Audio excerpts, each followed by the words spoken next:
You are now tuned into the Wake the Flock Up Network. Oh yeah, and this guy too. Meltdown, the fucking time god up in this bitch. Yeah. Want to get fucking king of the dodgy? Yeah. Time. Just don't say time. Yeah, just don't cut. We got a time limit, but just don't say time. You heard it? You heard him say that? Don't say time. Yo, what is good, people? It is Meltdown, the motherfucking time god. Chamber Records, Cola Crew, Project Blow, King of the Dot, Fresh Coast, all that. I'm right here with my G Concept from Wake the Flock Up, which is my co-host, my co-host boy. slash producer. Yes, my producer, my co-host. We're coming together. We're joining forces. We're putting together, you know, just getting some good conversation. You know, I have a special guest. I'm not going to introduce him yet. I'm going to bring him in the right way, but I'm just letting you know we got someone else right here. Oh, yeah, in the we building. do. How nervous do you think people are going to be when they see like Marathon and Concept on the same?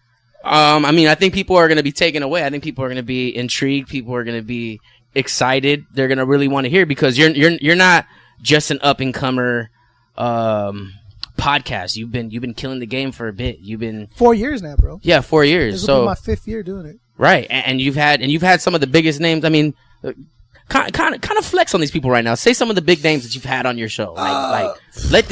It's a pissing contest right now. Well, there's this kid named Namek who's been killing the game.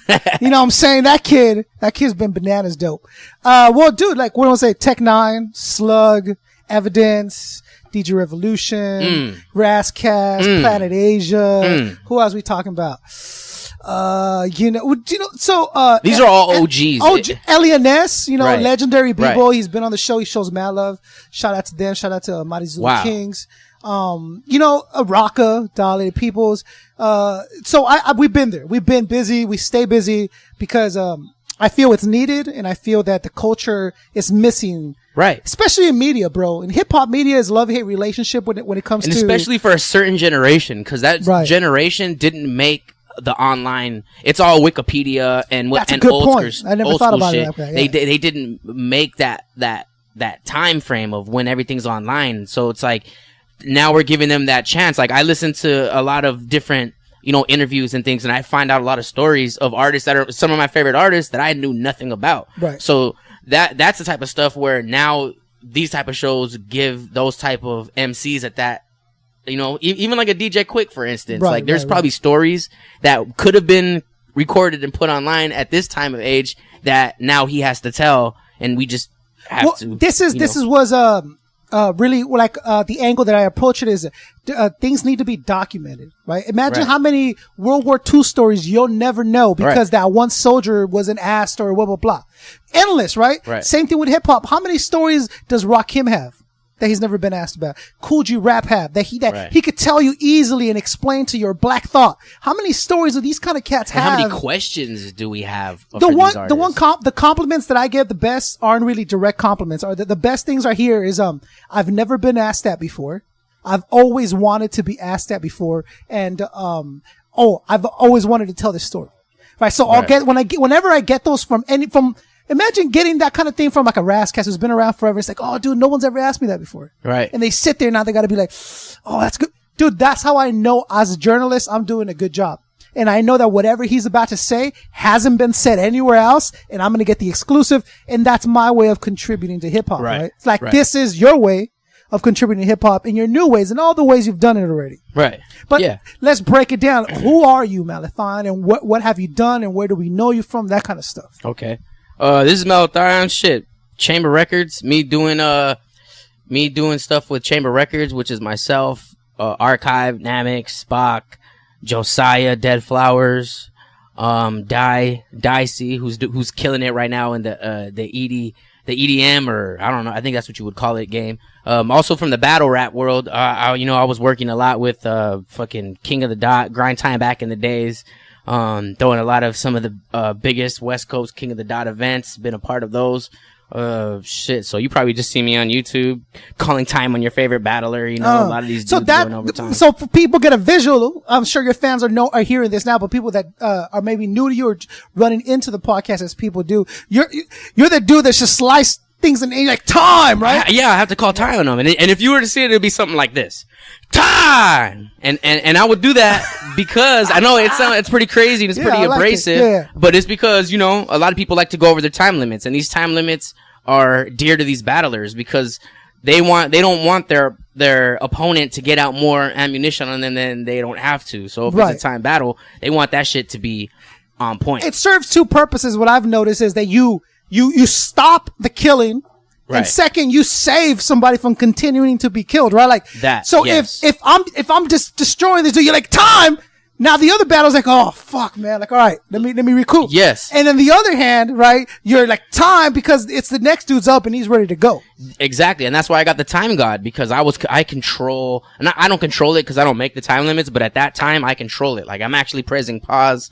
I press pause when the crowd reaction's too crazy. Right. I stop it. I make sure everything's going down. How did you end up with that job? I just inherited it. It just happened. They needed a timer, and I pulled out my phone. I just happened to pull my phone out. There's a sea of people in a battle, but how did you end up with that responsibility? I just pulled out the phone. Oh, you just out of nowhere, just a dude jumped on stage and was like, time. Honestly, he's like, hey, I'm in the middle. Hey, time, motherfucker. Honestly, I don't know the exact origins, but I know that I just happened to. They needed a time. They needed a camera, coin flip. I did that, and they needed a time, so I did the time, and then. When I was doing the ground zero battles, which I immediately just got the job because I was doing the up and comers, I just called time on people then, and then I just moved it to the main channels. Right. So I just did it without asking anybody. I just kind of forced myself into it, and they just have to deal with me. Yeah. You know what I'm saying? But there's a purpose for it. There's a bigger meaning behind it. But you were or are, I don't know. We'll let you discuss that. An affiliate of King of the Dot officially, right? Yes. Okay. So, let's start there. I think that'd be important for people to hear how you got started with them and what King of the Dot actually is and all that good stuff. Shit, man. Well, how I got started with King of the Dot was pretty much, I was working with Grind Time, and when Grind Time I was working with Lush and Grind Time and all of that. And when that started going down, Lush was like, look, let's go work with these. I have a really good relationship with this Canadian battle league called King of the Dot. Let's go work with them. And at that time we're barely about to do Disaster versus DNA. And I think and Drake had went out there and did all that shit. So we were all like, oh, fuck yeah. Like, fuck yeah. So we ended up having Disaster versus Cannabis, which was a shit show in itself, but we ended up getting Disaster versus Cannabis and approaching them with it. Lush did. And then Lush was like, look, if I move and we go to King of the Dot, you down to move? I said, let's do it. So we went and we moved to fucking to King of the Dot, and we just been throwing. We just built that relationship up and just been building up. Battle rap on the West Coast and giving people the proper distribution in battle rap. Like, you're from out here in the United States, you want to be put out immediately to Canada and to all over the place. Out here, it's just starting to our people here, and you got to try to get a hold of people out in Canada for them to pay attention. Now it's like, you're all over the place when you drop battles through this. And as a battler, this is great for marketing and branding and getting your shit out and networking and all that. So we chose to do that. So here I am, and I mean, things happen where, there's times where I've fallen back and hadn't done battles for a bit or done this or done that. But it's all just for, I'm the time god. It's all timing. Timing's everything. So I know what time is. So, gonna keep it G and keep it West and keep it cracking out here. So that's pretty much how all that happened. Which it was quick like this. So it's honestly been the best thing I feel for battle rap in the West of something at a high caliber. I mean, I wish we can push it to more huger events, like have blackout style type of events in LA like they have in Canada, but that's all, proper business and proper timing and stuff. So why do you think, because there were battle leagues before King of the Dot arrived, right? In the West Coast, particularly. But why? There was no official big battle league that was from Los Angeles. Not Grind Time? That was from Miami. And that just made its way to the West. Right. So why do you think King of the Dot picked up the kind of speed that it did and not the other ones per se? Because I would say, as an ignorant person not knowing the ins and outs, that King of the Dot might be the biggest. Am I wrong in that? King of the Dot is probably the biggest. Okay, yeah. why do you Dot think it grew up to that level and not the other ones? Consistency, quality, production, and the talent that you get. URL, a lot of people, they limit themselves to the talent. Either they don't have enough money, they don't have enough of the platform, or they don't want to use those type of battlers. You won't see half the battlers on the URL stage. Why is that? Because it's not put out for that demographic. Like a lot of those people are hard bodies. They want to hear crazy punchliney bars. If you come out trying to be too funny, you'll get booed. Iron Solomon went out there and got booed. That's Iron Solomon. And Iron Solomon's, and he's from New York, like the GOAT, right? Like yes, he's from New York. Yeah. He's Iron Solomon. Here, hold on. Look, I'm gonna introduce. 'Cause I want him to jump in on. I want him to talk on these too. So we should have introduced him. I wish I would have introduced him from the beginning. We just started talking. I want him to chime in. It's your world, dog. It's my world. I'm the time god. I'm calling time on myself. Time, Melathon, shut the fuck up. Okay, so hold on. We're gonna jump right into that. I'm just right here drinking a beer, smoking your weed, so it ain't no thing. Okay, it's all good. Shit, who's that? No. Let me get into it. So we got my mother. So we got someone I've known for a long time. Yeah. I like to call him my brother. Someone we're from the same crew together. Chamber Records. Right. He's been killing the game for a minute. Shit. I mean, fuck it. No one else better than my motherfucking homie. Namek 626 is what you would call him on Instagram, but it's Namek in the building. We got Namsterdam, the one and only. Shit. What up? I was falling asleep off that indica, but in the back of my mind, I heard motherfucking battle rap, so I was like, ugh, kept me awake and shit, man. Yeah, I was like, man, we're going too deep into Melathon here. I was like, shit, because I want him to chime in too. Hey, but it is your first. This is the first official podcast, right? So I'm getting Time GAWDCAST. So I appreciate you, homie. I'm the first guest. I appreciate that shit. So on this first podcast, the Time GAWDCAST, time does not fucking matter. The way things are put in order does not fucking matter because I say so. Because I just call time on myself. So don't you worry about it. I got Concept right here to the right of me, and he's been fucking killing the game. So he'll slap you with the Tech 9 podcast in your face, and then slap you with what's another good one you have? Tell me. Evidence? Slap you with the evidence shit in your face. And what's another Slug. one? Slug in your fucking mouth. Okay? No pause after that. And then we got my boy Namek right here, who just did an album, and he has 7 songs with cocaine, and the last artist to have 7 songs with cocaine was Snoop Dogg, right? Yeah, on the last meal. The last meal, I was gonna say dog food. Unless he did something real independent with someone when he jumped on like 8 tracks, but I don't think he has. I doubt it. And love to cocaine, right. But also speaking on Namek, Razkaz on Razkaz, the on legend, Razkaz, Legendary. Mr. 6 Mics himself, right? Yeah, how did that? And when you got that feature, how did that go? Because that's a. Have you? Oh, you haven't heard it yet. You got the I'm album, excited. Yeah, I got it. You're gonna sign it before I leave. I got you. And you know what I'm saying? And then it's a great bump song. it on the way home. So, for sure. I mean, he's done songs with Dre. He was in the what's that documentary? That Ice-T did. He was in that documentary, Art of Rap. Yeah, the Art of Rap. The Art of Rap. He was in that. So I mean, Razkaz is not a slouch. So well, the reason that I call him 6 Mics is some people might not know this is when the Source was giving out 5 mics, right? And they gave Nas 5 mics for Illmatic, I believe. 6? They were going to give Razkaz 6 mics for what he did on Soul on Ice. For So on Ice. Wow. And there was some debate within the Source itself that they didn't end up even giving him, I don't think, anything, or it wasn't even mentioned or some shit. I think maybe it wasn't, but I think he was an unsigned hype. But he didn't get the 6 mics because they were like, well, whatever, Nas did, like, so they knew who he was, but they were sleeping on LA. But there was some politics. There was politics, like bullshit. Wasn't politics. that an East Coast magazine? I'm not trying to say there's East Coast or West Coast beef, but I think at that time there might have been. I like that. But he was gonna get 6 mics, and that album is a classic. As far as I know, the only artist that was gonna. Yes, and everyone says, "Well, what do you consider as a classic?" I mean something that's timeless. Yeah, something you can listen to at any time. And Namek's album, my favorite joint is because I heard it before it came out. I mean, it's officially out. You can hear it on Spotify, iTunes, everywhere, right? Everywhere. So my favorite song was, I think it's the same track list as number 3. Well, I think Pass It to the Homies or whatever it is with Cocaine. Oh yeah. Oh man. my. That's one of my favorites too. Everybody that's heard the album so far, they bring up that track. So that's definitely a future single, no doubt. Bro, that shit is like probably one of my favorite songs on there. Ooh. But before we jump into Cocaine, how did you get that song with Razkaz cracking? Man.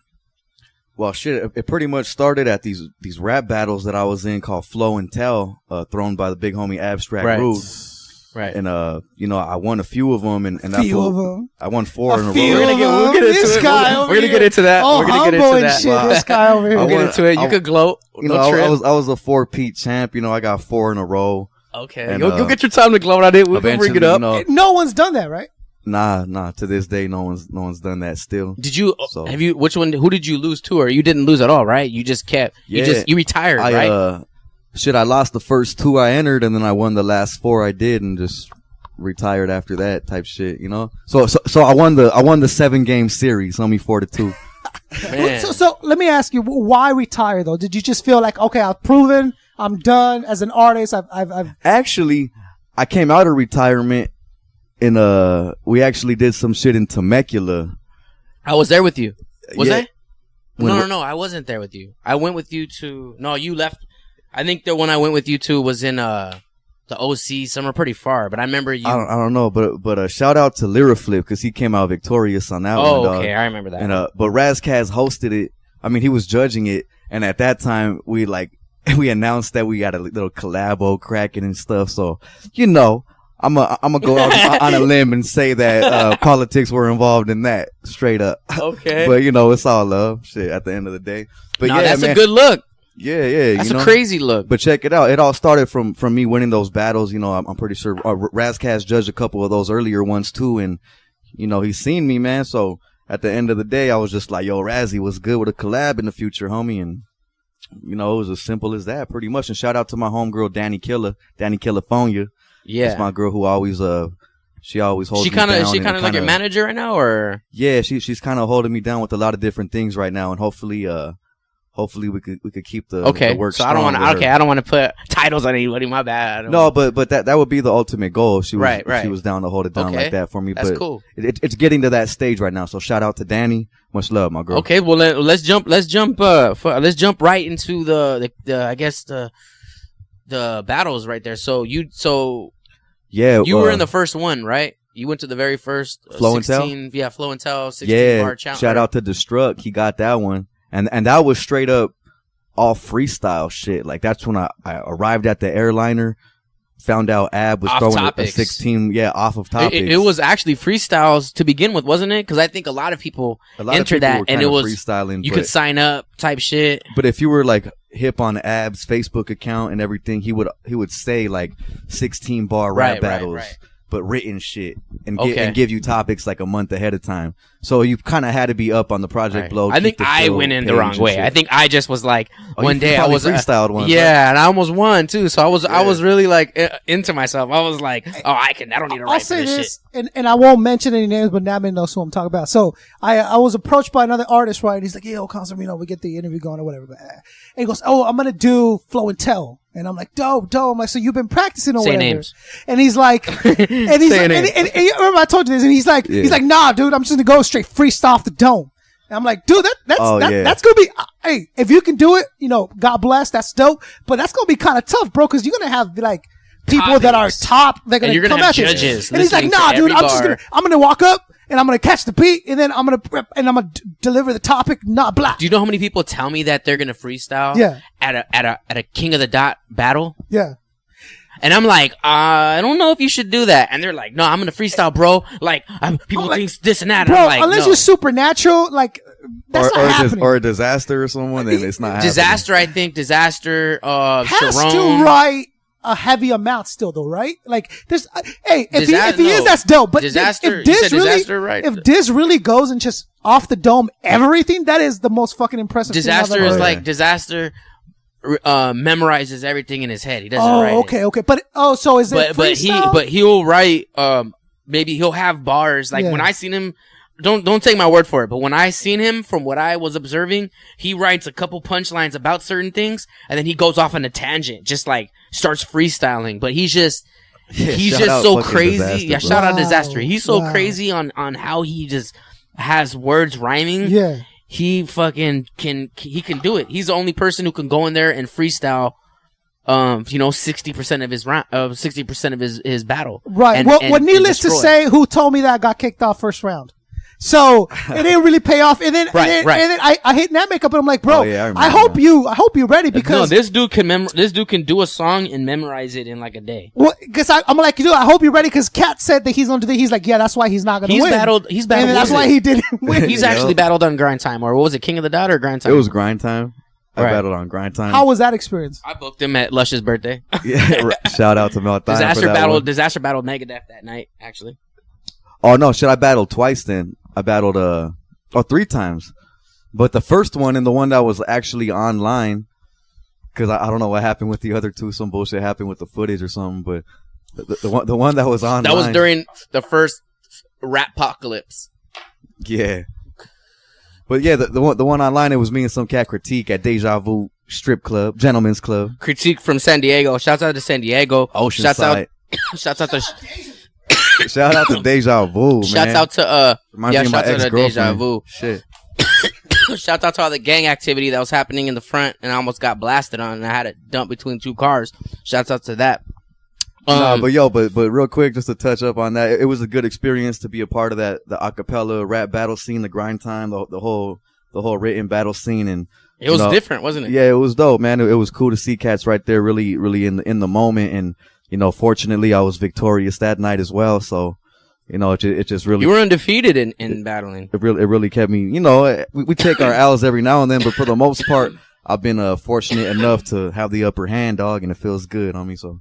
Just keeps me in the mode to keep grinding, So with the with this Amsterdam album, with the cocaine. So let's jump into that. How did you link up with cocaine, man? Because cocaine, for the listeners listening, if you don't know who cocaine is, this is actually was a guy doing a lot of the singing with like Butch Cassidy. It was cocaine, man. Doing the shit for like Snoop Dogg, doing things with like Dre. Above the law. Here, you know more about it. So explain who cocaine is in your own sense, and explain how you came across and started working with cocaine. Yeah, for sure. Shout out Uncle Coca. Shit, big up my G. Shit. Pretty much, we ended up linking up, dog, at the B-Side show, which is a little hip hop station right here in Covina. Little hip hop shop, and they do live interviews right there as well. Yeah, shout out to the B-Side. That's fam right there. Cocaine happened to get interviewed one day, and I was right there chilling, just freestyling. Who was I freestyling with? Motherfucking Exit Stereo, the Shapeshifters, and fucking Cadillac Ron. Bang, rest in peace, Caddy Ron 3.0, man. I miss you, brother. Straight up, rest in peace, dog. So that right there was a sign of fate in itself, because that was the last time I seen Cadillac Ron and the first time I met Cocaine. And shit, man, cocaine heard me. That dog. give me chills, bro. Hearing that, straight up though, because that's a great move for you, and that he was there during that day. So you met him that day, and then so how did it happen? Was he like, yo, I'm feeling your shit, or was he like not feeling your shit, but in so many words, was he like saying like, yo, I'm liking what you're doing? Pretty much, dog. He just he heard me freestyling. And I didn't even stop, but I just heard him as he was walking by to head inside the B-Side show. He was like, "Ooh, you got spittles. You got bars." I was like, "Oh, shit." So I just kept it rolling. I already knew. I was like, that's Coca right there. Stop, turn around. He was like, "Hey, I'm going to do this interview, and I'm going to talk to you after." So, I stood for his interview, of course. He bought an album off me like a true G. And did you have to like say, yo, let me chop it up with you, or did he walk up to you? Or how did that go down? Oh yeah, he walked up to me after. Okay, no, cause like I wouldn't even have been mad at you if you would have been like, yo, what's up? Let me have that combo. Like I would have done the same thing. Nah, but yeah, he walked up, dog, because that the B-Side's only so big, so you could kind of see each other the whole time, and yeah, he had basically he invited me to his video shoot the next day with the Dirty OGs. He's part of the Dirty OG. Shout out the Dirties. That's Trey D of the East Siders, Corrupt, the Chill of Compton's Most Wanted, and Weasel Loke of Pomona City Riders. Cop that. Cop that album. You can get it anywhere. That. We got Now and Next. Shout out to the Dirty OGs for that one, man. But yeah, he invited me to that shoot. Shit, and from then on out, you took the opportunity. I took the opportunity. The next day, I showed up at where was it at again? At Elysian Park. No, at Griffith Park. Showed up right there, met Corrupt, Roscoe, Trey D, that's really where I ended up linking up with Roscoe, who was also featured on my Namsterdam album. He's also on there too, man. So shout out to Roscoe, Young Skull, DPG. Shout out Dog Pound. Yeah, man. So man, that was a beautiful day right there. That's when I really realized, like, okay, like, you know, this might be something. This might be something, and these bars that I got in this cranium of mine could actually fucking get me paid in the long run. Right. I was like, damn, these fools actually respect the flow, keeping me around and shit. But me and Cocaine, actually, we didn't talk for like 3, 4, maybe even 5 months after that. He's a busy man, dog. Right. But, you know, it was always all love on timing. Instagram. It was all timing, dog. Out of nowhere, my boy Guap City, shout out to Guap and CC the Mamacita, man. Shouts out. But the homie Guap, he does videos and shit. He does music videos. So we did a video. It was me, him, and the homie TG Hustle. He also did a video for me and Roscoe. But we were talking, man, and at that time, he was doing videos for Cocaine. I guess Cocaine had brought me up to him, like, what's up with that Mexican cat that I met at the B-side shop? Da, da, da, da, da. So Guap pretty much brought us back in contact. Hit up Cocaine one time when I was chilling with Guap, so I pretty much used Guap's phone and ended up chopping it up with Coca. And he had asked me, he was like, yo, like, what's really good? I kind of been looking at what you're doing and shit, and maybe we could do a few songs together and see where it goes. So, man, I was like, shit. You're like, wow, Yeah, because like, that's okay. connecting yourself to history. You're connecting yourself to a generation that's like, you know, it's like, you know, we just lost Prodigy, you know, and we've Relax, been, you know, homie, in paradise. a lot of, you know, we had Sean Price, you know, PH, Caddy Ron.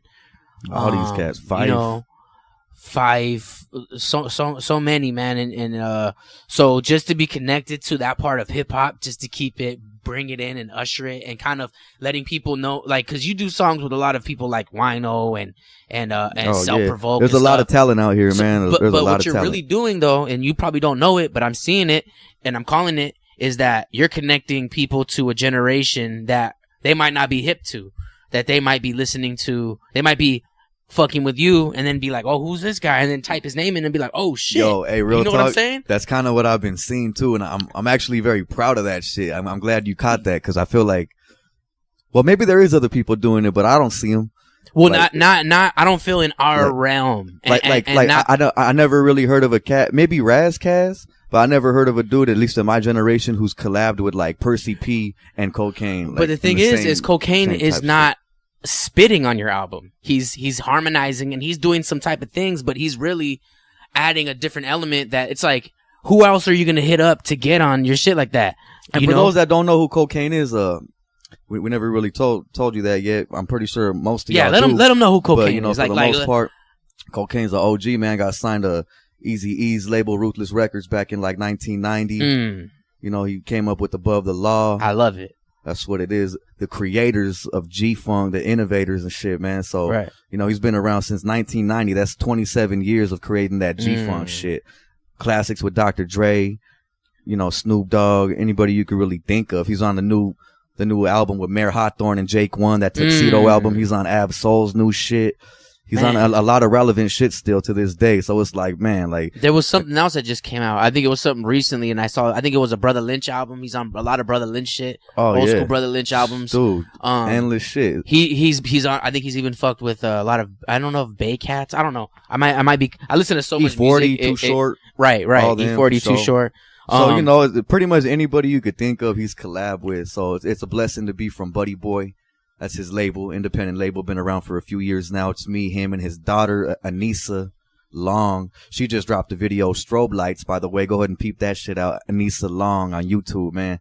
Funky as funky can be, homie. So, you know, I'm glad to be a part of that shit, straight up.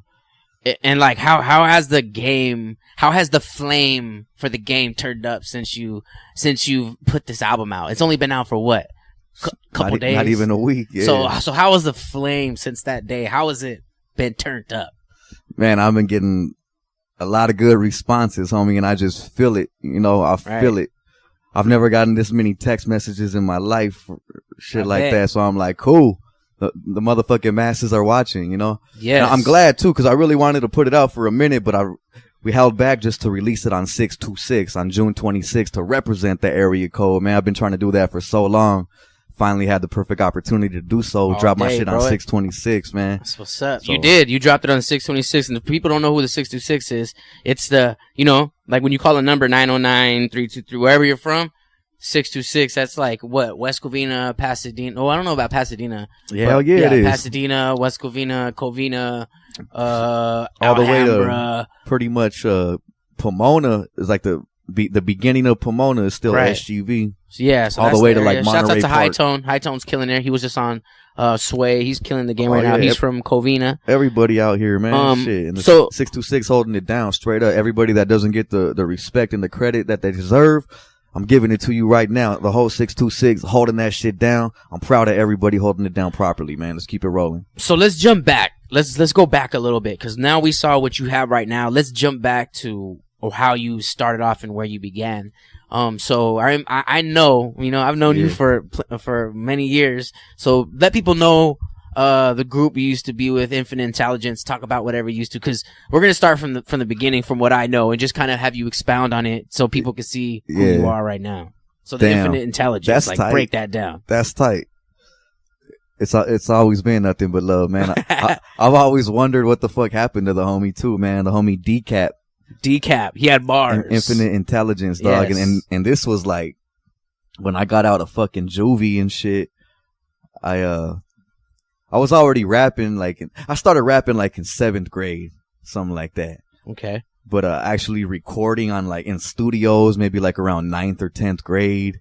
Ended up doing 7 months in juvie on some bullshit, violating probation, dumb little tagger weed shit. And once I got out, man, I linked up with the homie Decap, who had previously been like the big hip hop homie, you know, kind of like on some West Coast necro shit. He was, yeah, chop your fucking head off type of fucking shit, you know. Shout out to Decap. If you're fucking alive, if you're in a fucking cemetery shrooming it right now, much love, my boy. I hope you're fucking. Hit his email. Nah, but yeah, man. So Decap, he ended up living right across the street from this high school I was going to, Covina High.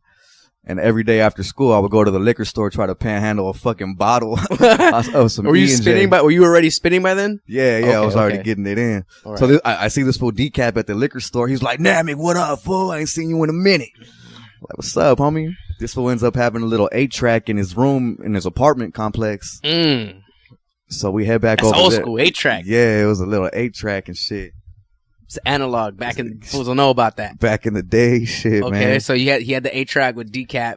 Yeah. And then you guys recorded some songs, and then everyone started.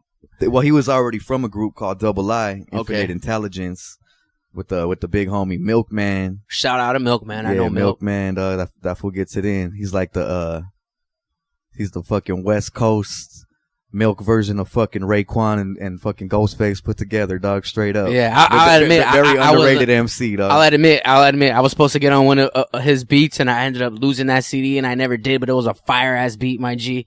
Shouts out to you. Yeah. So I just had to put that out there to the universe. Admit that. So, okay, go ahead. Of course, my boy Jammer. That's my childhood homie right there. That's the big homie right there. Freestyle for days. And right now he's beating some ass in the MMA game. I think it's wow. It's Muay Thai. Oh, so he's actually competing and doing that. He's competing. I think he's like 4-1 right now, or some really good like that. So he's beating some ass right now, getting it in. Okay. So all those lyrics about beating fools' asses and shit. He's really now it's actually going down. He's really cracking skulls. Yeah, exactly. Okay. Yeah. So yeah, man. So it was pretty much them. They brought me in, dog. It was more to be perfectly honest. It was more more Decap. And you were the young homie. I was the young homie, yeah. So me and Decap had a mixtape out. I actually have the Infinite Intelligence album at my house. Oh shit! Got a CD. I keep everything. I'm a hoarder. I don't know a concept if you can attest to this, but how much if you hoard? Do you hoard at all? Do you hoard CDs?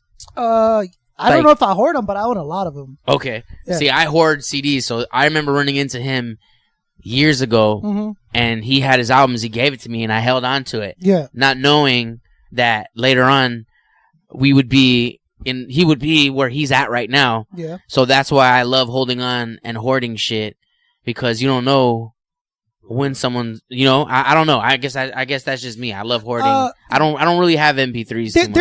You know, and I'm gonna sound like an old man, but there is a certain sound to a CD. You know what I'm saying? And there's something, like, Coogee Rap just dropped a new album and I pre-ordered it and I got it and I'm just glad to own it. Yeah. Dope. Instead of it just like being on my phone. And like I like to own it, like a lot of Razzcast. I own a lot of Razzcast, a lot of Cannabis, a lot of that shit. I'd rather have the physical copy of it. It just feels more substantial to me, more real. You know what I'm saying? Yeah. Some crazy shit. I fucking lose it. I don't know why I lose it, but the first album I ever bought was DJ Quick Balance and Options in like 5th grade. That's a great album. And then every time like I misplace it or some shit, that's always a CD that I go to the store again. And you cop again? I will cop it again, dog, just to have that one and remind myself like this is the first CD I ever bought right here, man. You have it right now? You still have a copy of it? I do in the pad right now. To be honest with you, the first one I ever owned was given to me, and it was Dogfather. And it was Who gave you that? That's a cool ass friend. No, it was because I asked Your sister? for Christmas. Oh, that's a good. And I'm like, that's a good gift. And I'm like, I want the Dogfather and I want a Pac album, but I can't remember what. I think it was All Eyes on Me.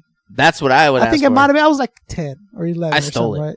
Oh, you did. I did. I got in trouble for it. I'm gonna tell you real quick. Cut your story off. But I got arrested on my birthday for stealing a tape from Tower Records. In West Covina? I got arrested at that Tower Records too. No. Yes, I did. I was 13 years old. It wasn't at that one though. It was above a pen. Okay. But I got a record at Tower Records too. Yeah, do you remember what it was? I was stealing fucking All Eyes on Me. Okay. I was stealing Cameron, Confessions of Fire. Okay. I was stealing Jermaine Dupri, Life in fucking 14. Damn, dog, you fucking walking out with the whole there store were and your shit, son. There were tapes. I pulled the plastics off and I just put them on my pants. Yeah, and you got caught. And I got away with them. I got away one time. Okay. And then I didn't know Pac All Eyes on Me came out. And then you went back. I went back in there and I got caught by loss prevention. You know who it was that I was stealing? Cause it was a female MC. She had one song that I was really fucking Foxy with. Brown? No, not Foxy Brown. It was, not Bahamas. It was called, the song she had was I think was called The Light. The Light. The one that act like the sky. Not Common. No, it was a female. I'll think of the name, but it was like they want to act like the sun don't shine and the sky in blue, but you know and I know it's all about survival. I'll think about it before the end of the show. I'll think about it. Now you got me thinking about it. It's not Fugees? I remember I had two of them, and I knew the camera was right behind my shoulder, and I spun around and I one, and then I just put the other one back. I thought I was slick as fuck, bro.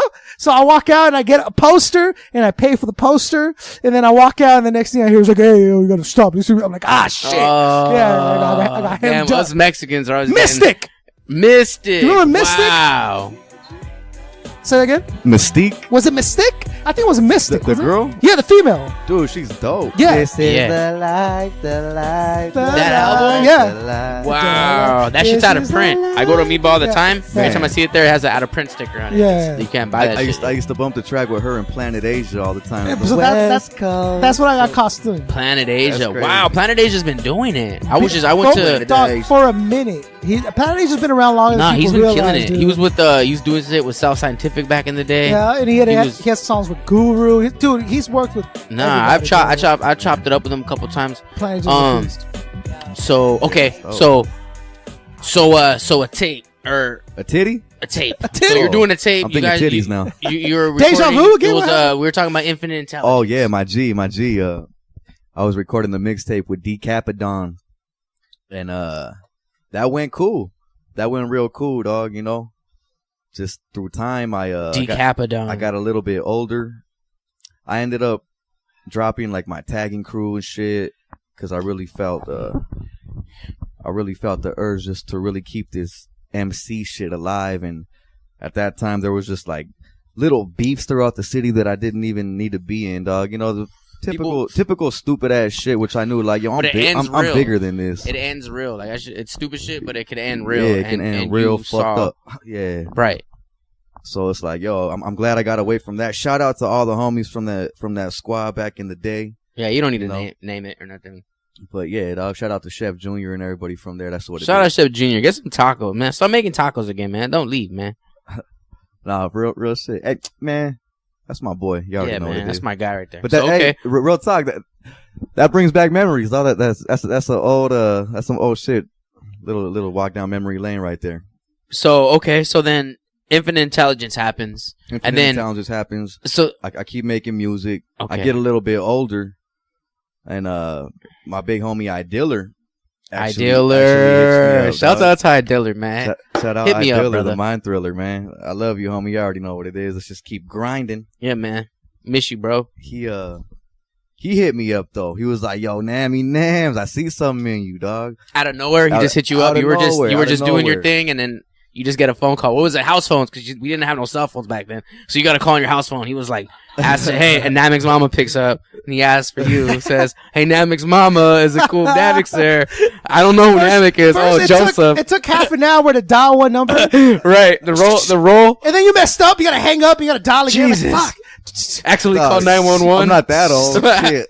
Oh, but you still had the big old He had numbers. the cordless by then. No, he had the big old boop boop boop boop. You had the big old numbers attached to the wall. To the wall in the kitchen. You got to sit on the floor on the wall. This before cordless, bro. All right, okay, so you got a phone call. I'm thinking, what year was it? It was like 2006. The end of 2006, going into 2007. Oh, they had cordless. Yeah, yeah. But your mom get mad because he never left it on the charger. It was always dying when she was on it with her homegirl. And then remember how high tech it was when you would push the base and then it would tell you where the phone. Beep, beep, beep, beep. Yeah. Yeah. See, dog, dude, that's some classic old shit, school. son. People don't know the struggle. Nah, they don't. Kids today will never know. All right, let's go. Oh shit! I had to add that in there, man. Keep it spicy. You know what I'm saying? Spicy for that ass. Yeah. Nah, real talk. So I got a hold of Idiller. He actually got a hold of me. Okay. You know, we made a few tracks, just me and him solo, which I don't know. He had a studio. He had a studio. I know, right? He had like a little portable type of thing too. Okay. Like it wasn't an 8-track. It was like you could make beats on it. You could record on it. I forgot what it was. Okay. But he brought that shit over here and fucking. Man, it was dope. It was dope just collabing with him and shit and realize that was actually the first time that I got on original beats too. Because with Infinite Intelligence, it was all mixtape shit. Like Necro beats. We're rocking over fucking Jay Dilla shit and Ninth Wonder and some Gangstar shit or whatever, you know. Yeah. So once I linked up with Idiller, I fucked up, dog. Just to make everything clear and shit. The first person I started rapping with was the homie Bob Logic when I was like 13, 14 years old. Shouts out to Bob Logic. Shouts out to Bob Logic. He's still around. So that was the first time you started rapping was Bob Logic. Yeah, it was Bob Logic. He was the first fool. He was already like. He was like 7, 8 years older than me. We skipped that point. We skipped that. I just had to bring it up real quick. And the Nice. dopest part about that is I just recorded a track with him like 3-4 weeks ago.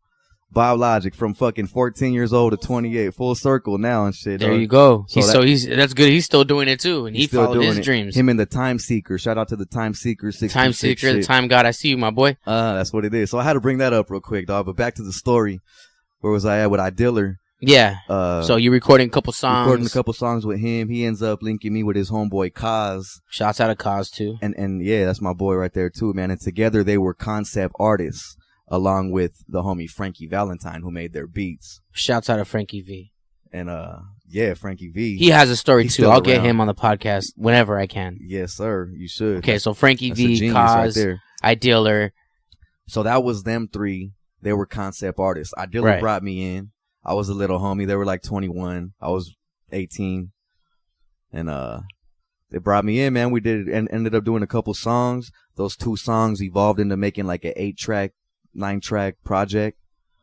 And I remember that one. It was actually 10 songs. I remember it was 10 songs called The Wait Is Over. Concept artists.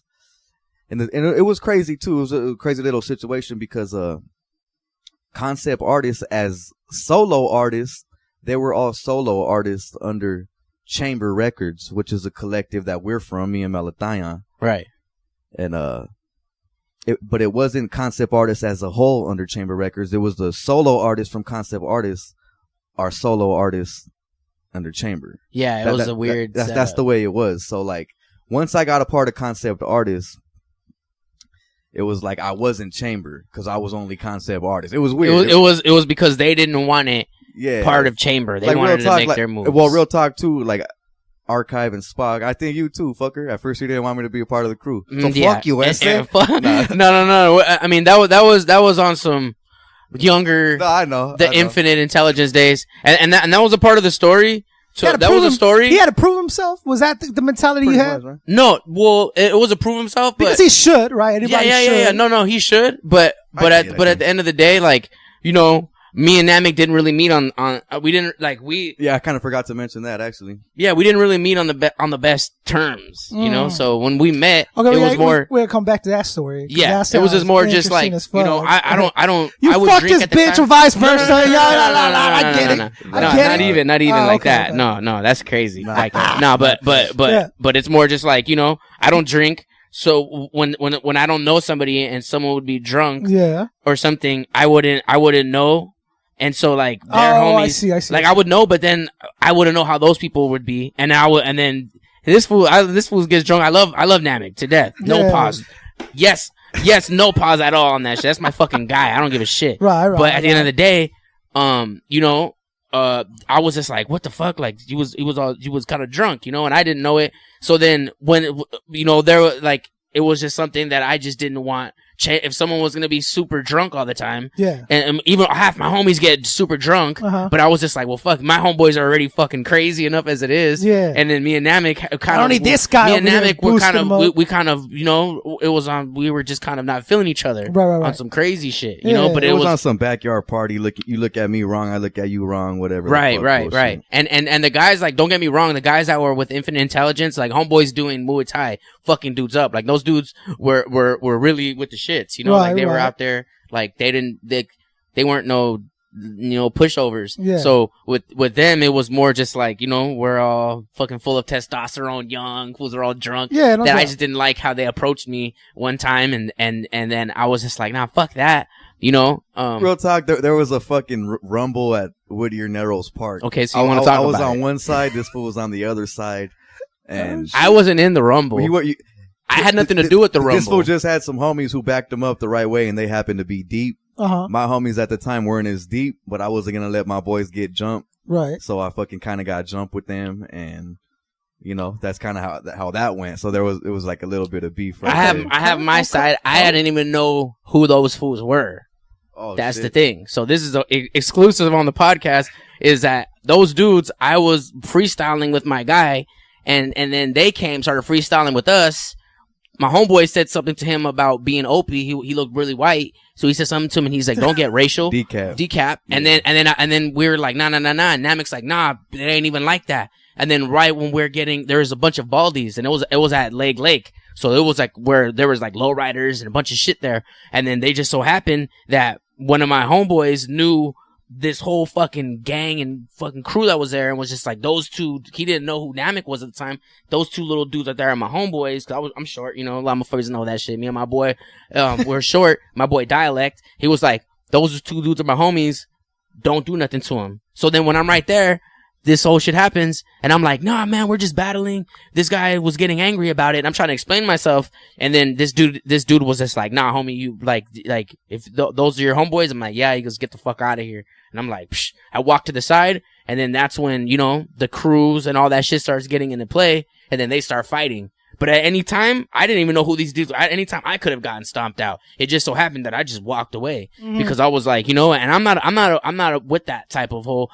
I've never claimed to be, and never was like, oh, I'm gonna go and fucking do this and that. Fuck you. So that's how. Make sure he gets that shit in fucking tape, son. So that's how that went. Yeah. You know, but like that's something that happened that day to where I was like, you know, that's what happened that day to where, you know, I didn't have anything to do with it, but I was like, dang, this dude was like, he did come in, and I was like, nah, let's not fucking do this. He was like, I ain't even with that. Like, nah, Meltine, it's not even that type of shit. I remember you telling me that. I just went to go fucking rock a set at the park that Diller and fucking Excel had invited me to. Right. We were all going to perform at that night. Yeah. We were all going to perform, but it just so happened that, you know, his homies were like that. And if those people hadn't showed up, then it would have just been, I figured we could have, you know, smoothed the situation over. Right. Because I saw him a little bit after that, and we shook hands, and he was, and I didn't even think I told him, but he was just more like, hey, bro, like, you know, that fucking shouldn't have happened. It's not even on that type of level. And I'm like, I'm not even fucking with them,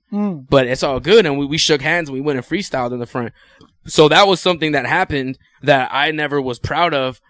because I was like, damn, you know, because I fucked up the whole event. No one got to do. Everyone was That like, sucks. fuck you, Melathion. Like everyone was pissed at me because they thought I started a fight. But that's the true story. That's how it happened. Ancient history. Ancient history. I love Namek. That's my fucking brother. And you know what? If I'll get jumped right beside this fool if that ever happens. We even made a song about that.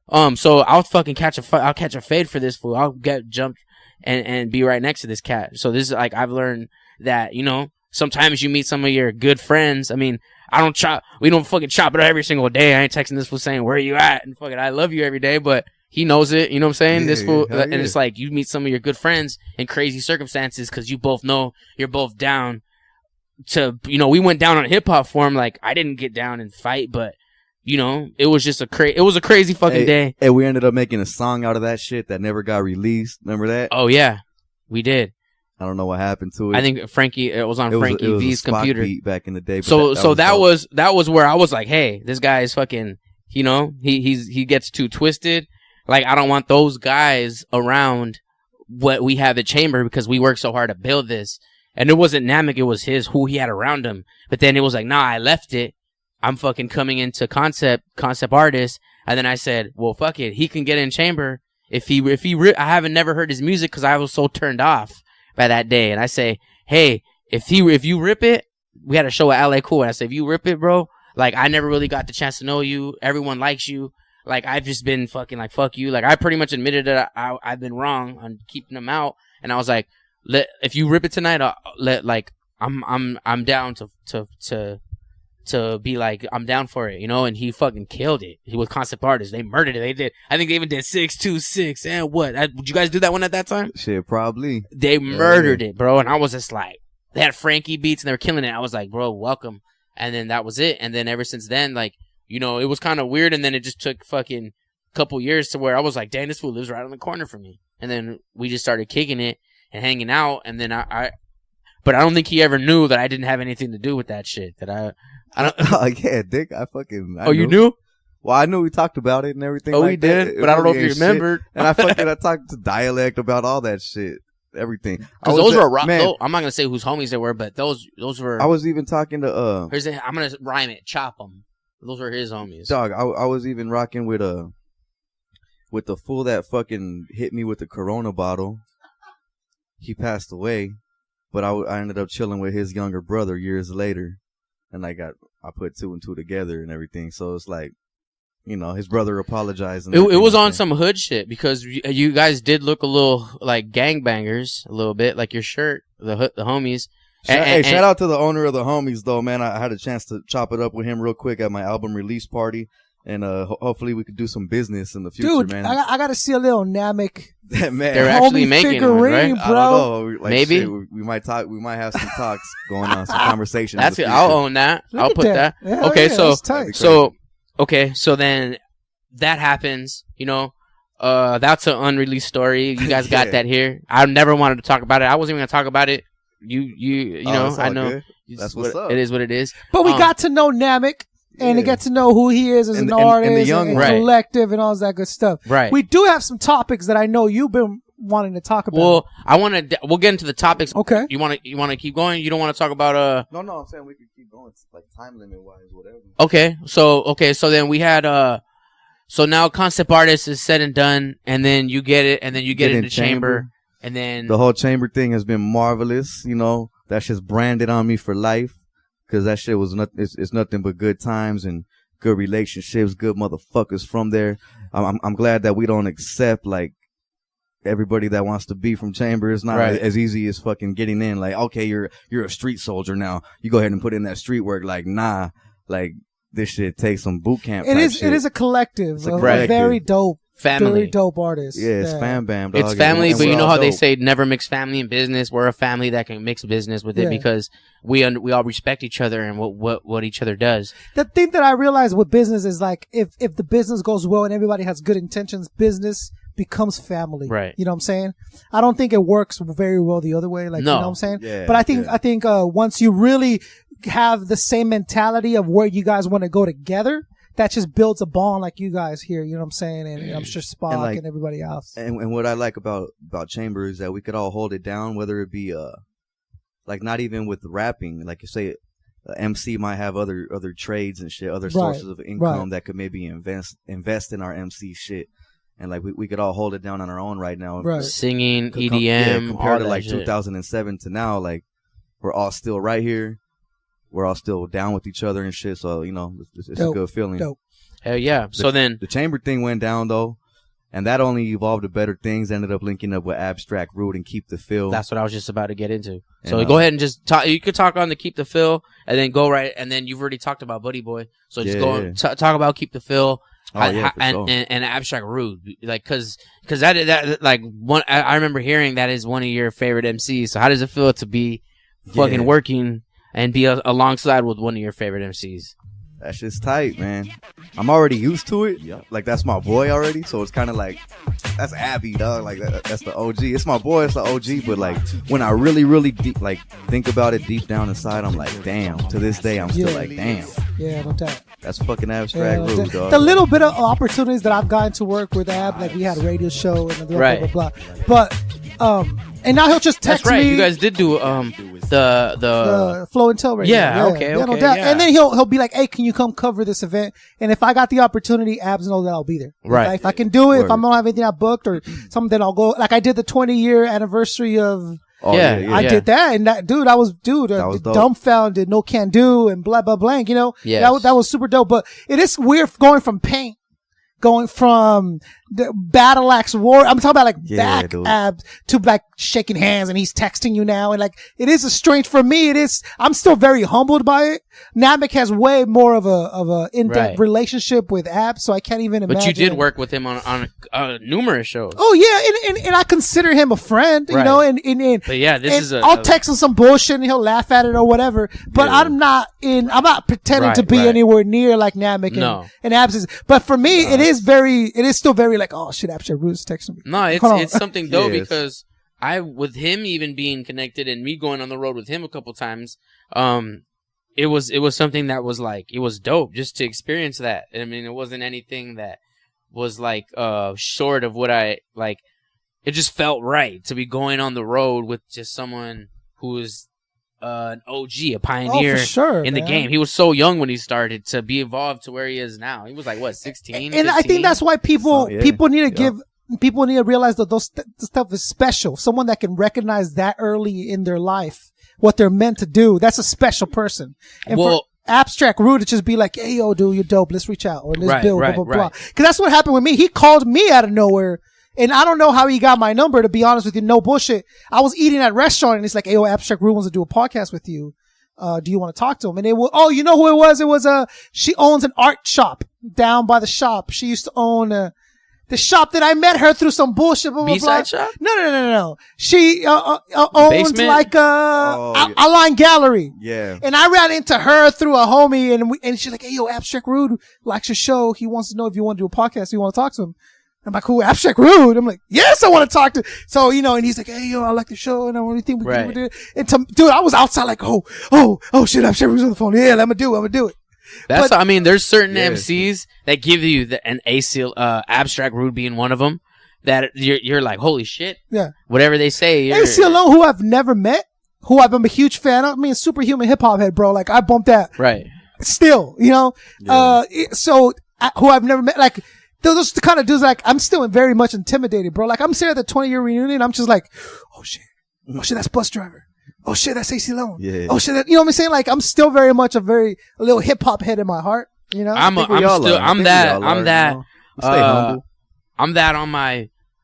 that fucking flamboyantly. I don't give a fuck. You know, I Yeah. still spend money to, like you said, buy physical copies. You know, I spent $15 to order Beneath the Surface from Japan because you can't find it anywhere. You can't buy it anywhere. And I Right. was just like, fuck, how do I get this? And I found it on iOffer. I didn't get it at $15. I think I got it for 10 to 7 or 10. I don't know. But iOffer, you can find ill as shit. So, okay.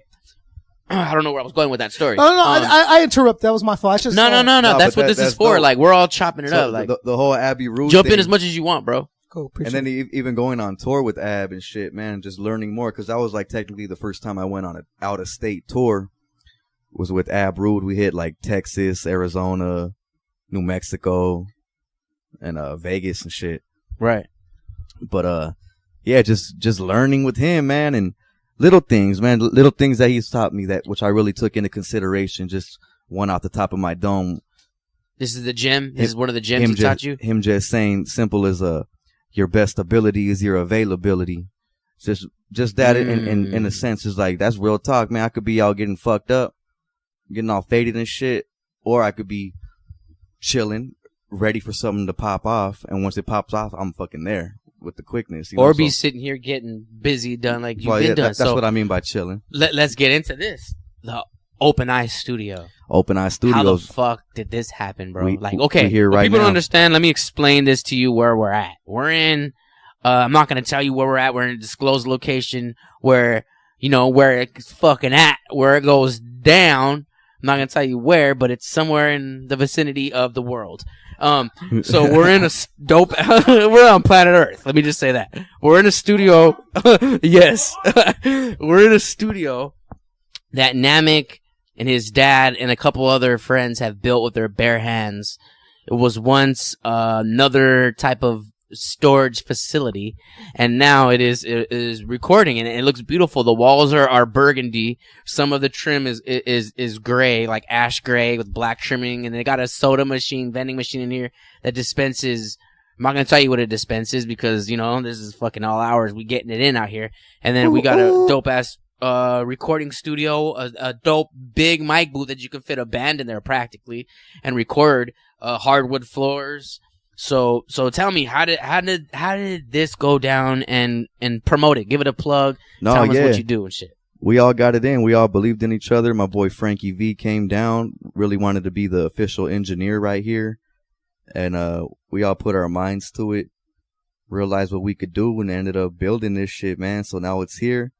It is in the San Gabriel Valley for all my LA heads, anybody out there in the IE or the OC that wants to come on down to the SGV and record, or any SGV locals and natives, man, any MCs out there, or not even MCs, just musicians that need to get some shit cracking. If you're interested, come on down, man. We got the studio cracking, Open Eye Studios. Yeah, so where can they hit you up if they want to get studio time or? Yeah, just you can holler at Open Eye Studios 33@gmail.com. Okay.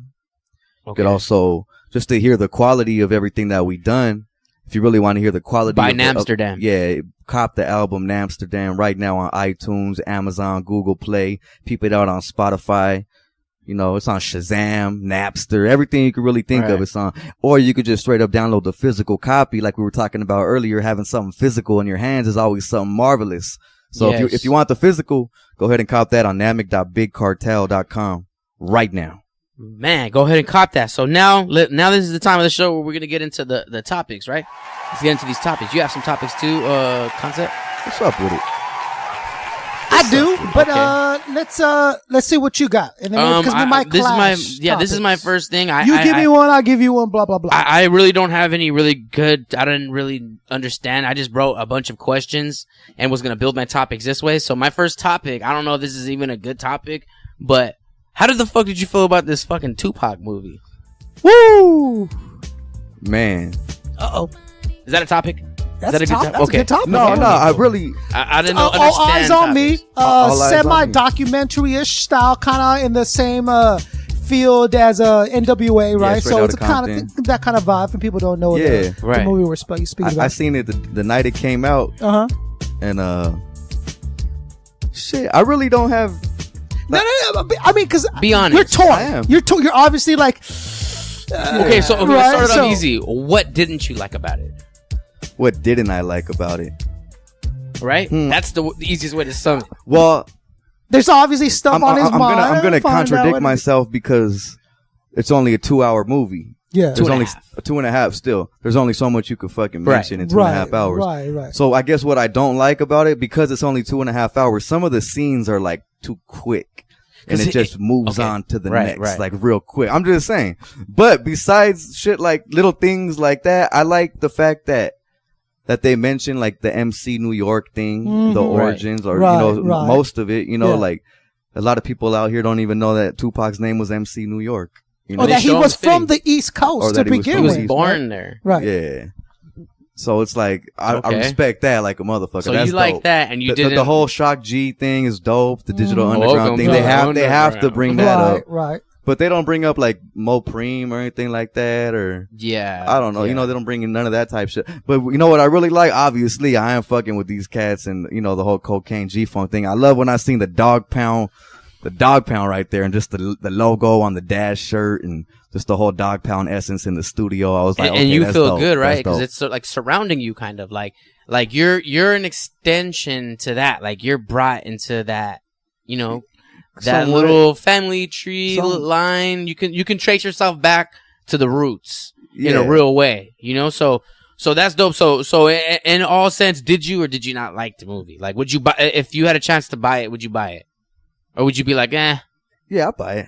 It's worth it for sure. Me, for sure. The way I feel, I fucking love it. I'm the Tupac fanatic. I like everything Tupac. No doubt. I bought Poetic Justice. I got that shit on DVD, and I thought that movie was like whatever. They didn't mention. I didn't like that they didn't mention that movie in the movie. Well, because John Singleton was supposed to fucking direct the movie, and then he ended up leaving. And John Singleton was actually supposed to do some crazy shit on there, like supposed to start it off with. So I was super excited because it was him directing it.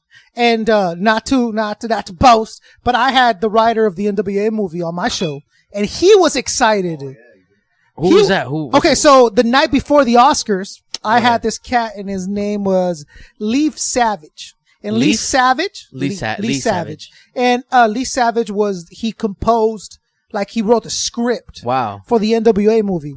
And I had him on the show the night before he won the Oscar, right? And I was super excited. So he's still connected to. Okay, so he wrote it, and he's going to win the Oscar, and you had him on the show. I had him on the show the night before the Oscar. Okay. He didn't know he was going to win. I didn't catch it all till right now. Yeah, so I invited him because I saw him have a really crap. I saw him or I heard him on a podcast, and they interviewed him, but the interview was really crappy, bro. Like I could tell he wanted to, and they were just cutting him off and they were laughing. So then I hit his people up and I'm like, look, if you really want to talk hip hop and you wanted to come to a hip hop audience, come to my show. I promise you that. So I had him on, and yeah, dude, I invited OC Weekly, and OC Weekly came out and they gave him an interview in a couple of the newspapers, and the place was packed, bro. And shout out to like Reverie was there, Loudon was there, who else was there? Propaganda showed up. Like a lot of people showed up to watch me interview this dude, right? And he was excited that it was Livingston, that one that was, cause he was supposed to do like some real raw, like not so Hollywood friendly shit. He was going to do more like Tupac legend shit. And he backed out because the studio was like, no, we need it to be more, reachable, more accessible, more friendly to the audience. So he pulled out. So it was really, disappointing to me when I heard that, I can't do it because I can't deliver the vision that I have for the Pac movie, right? Which I'm sure would have been way better. That's what John Singleton said? Yeah. He said, that's the reason he. Well, he said that, but you know what LT Hutton and Benny Boom are saying that, because LT Hutton, I think he was the one who got the bag for that movie, and he was picking directors. Okay. So I don't know if he chose John Singleton, yeah, but John Singleton wanted to add scenes in there. Like the movie was supposed to begin with Pac, the rape scene. Yeah. How Pac was supposed to be raped the chick. Yeah. It was going to begin with that. And the girl was supposed to be giving him head. Yeah. And then he was going to try to put it in her ass. Yeah. And then she says, no. And then he says, well, get the fuck out of here, bitch. Yeah. Go tell your dad that you got fucked by an N-bomb. And then he was just like, what kind of fucking movie is this? Well, that's what I'm saying. He wanted to make it raw. He wanted to make it like a legitimate, truest to news. That would have had to have been a 3-hour movie. It had been a lot. 4 hours. It would have been like Scarface. And the studio's like, nah, we need you to cut this. We need you to move that. Because it would have been kind of like, well, when I go watch the Tupac movie, I don't want to begin it with fucking a rape It's kind of raw. That's the way he wanted to start it. Like John Singleton, I fuck with him, but I don't want to begin it with a rape scene. I like how it began. But that's the director's vision. You know what I'm saying? Right. He wanted to paint Pac in a certain way, and I guess the studio wanted to be more friendly. But Pac wasn't even fucking with John Singleton towards the end of his life. He didn't like he called him a coward. He didn't fuck with Snoop. He didn't fuck with none of the Dog Pound, which is fucked up. Right. But I think if he would have lived, they would have made amends. Dog, think about it. But it was just because he said he fucked with Pac. Well, think about it. The Fugees. He didn't like the Fugees. He didn't like Nas. He didn't like Jay-Z. He didn't like Mobb Deep. He didn't like Chino. There was a list of people by the end of his life that Pac was just like, fuck you guys. Because I think he felt so much distrust. Dog, he was getting shot at all the fucking time, bro. He was getting death threats. He was always getting into trouble, and he was doing that, but he just felt like he needed to go at everybody. He felt like everybody was going at him. Yeah, that's why he went at everybody. Like if you watch the movie, like no spoilers, but you know, there's a scene where he's walking through the yard and he's hearing who shot you before Hit 'Em Up gets out, and he's walking through the yard and he's hearing that shit, and you can see in his mind where he's putting two and two together, and he's like, holy shit. So his mind's racing. He's the biggest artist in the world. He's fucking Madonna in private jets and doing all this crazy shit. He's putting up on game the next best MC in the world, which was Biggie. So that's why I say Pac is the best, because he gamed up Biggie. And he's a motherfucking Gemini, homie. So I'm going to say that right now on this podcast. Yeah. Pac, between the Pac and Biggie thing, Biggie's tight, but Pac is the greatest MC to ever. I think touch honestly, if you break it, there was really no contest. Even now, think about Biggie. Well, there kind of is, because he's said to be the greatest, and he's only dropped 2 albums. That's what I'm saying. Compared to Tupac's catalog, that he's still dropping shit. Think about the kind of mind it takes to. Those are two ends of the spectrum, because if you have someone who did 2 albums, that means the first day he gets on the mic booth, he's dropping bangers. He dropped Juicy. He dropped what is that? No Warning. He dropped One More Chance. He did all that shit, and he was just in there like Double Dutch. Let me in. Pac, he grew into it. He did Brenda's Got a Baby. Dude, he did Dear Mama. At the very end, Pac was still only 24 when he died, bro. So you got to think about that young and how hip hop was so embedded 24? in this dude. He died at 24. 25, I think. Maybe 25. 24. Dude, that's still 24, super. 25, something like that. That's still super fucking young to be dropping, what is it, like 6 or 7 albums. And look, All Eyes on Me, Tupacalypse, Till the End of Time. Are You Still Down? Nameless albums with nameless songs that might not be club bangers, but bro, sit back and tell me Tupacalypse or All Eyes on Me. You can't just headphone music and you're like, Pac's taking you somewhere, bro. Dog. At 24, at 22, that in depth with the human spirit, bro, that says a lot. It does. You know what I'm saying? It does. So you dig the movie? For the most part, I dig the movie. And it was kind of fucked up because the whole time my homie was sitting next to me and he was like, this shit sucks. So he was like kind of getting in my head, you know? But I wasn't trying to hear it. I was like, all right, let me actually fucking give my honest opinion and really watch the movie, you know? Yeah. So I had this fool on the side of me the whole time just talking shit. So it kind of made me think at first, like, does this movie suck or...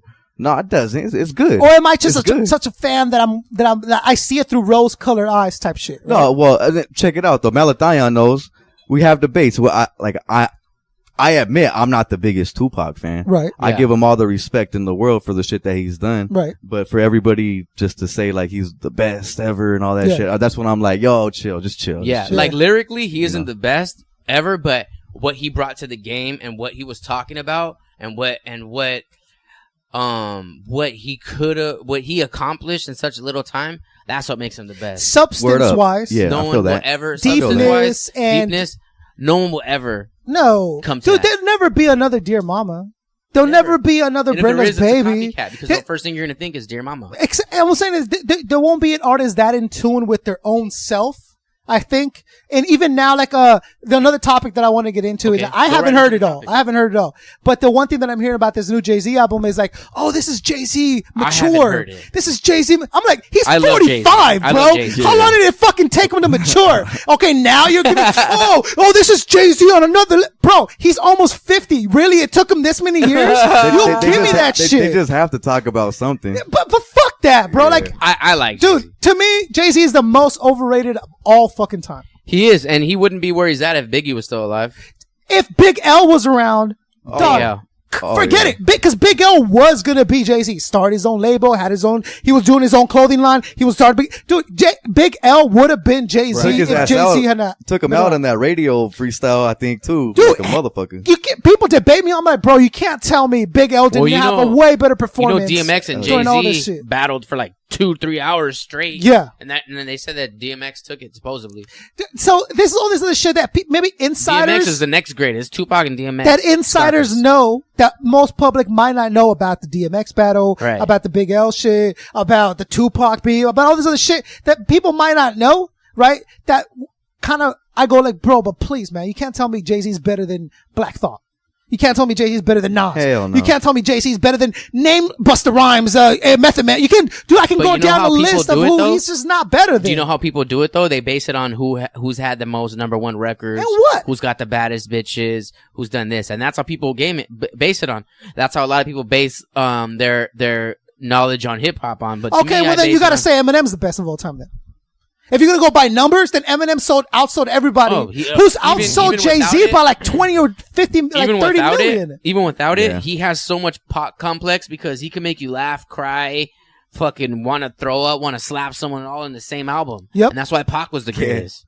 Like if you have other rappers talk about some of this, if you heard another rapper do a Dear Mama song, it would be kind of cringy. Yeah. I'd be like, what the fuck?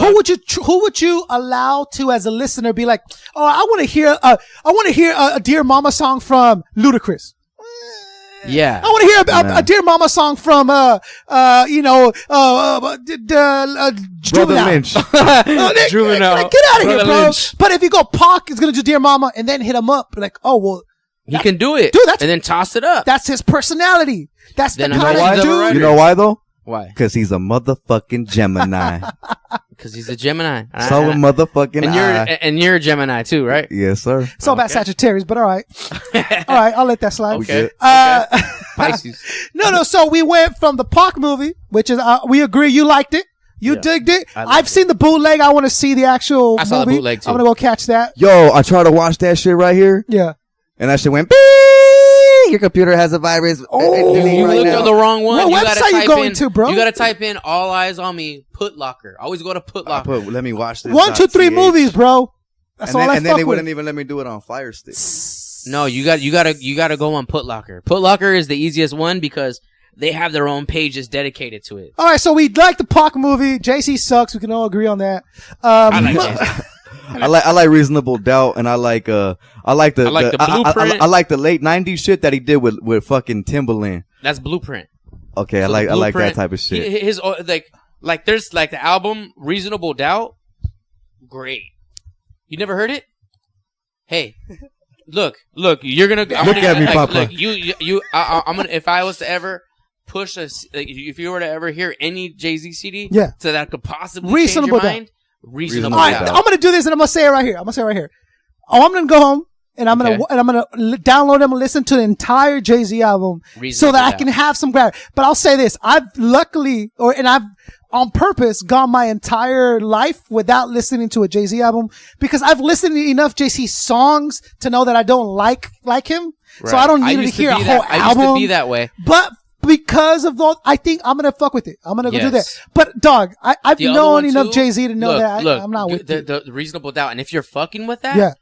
go into the Blueprint. And once you do that, Yeah. you're gonna be like, You're asking okay. too much, bro. No. I'm with you, I'm with you. Like, Yeah.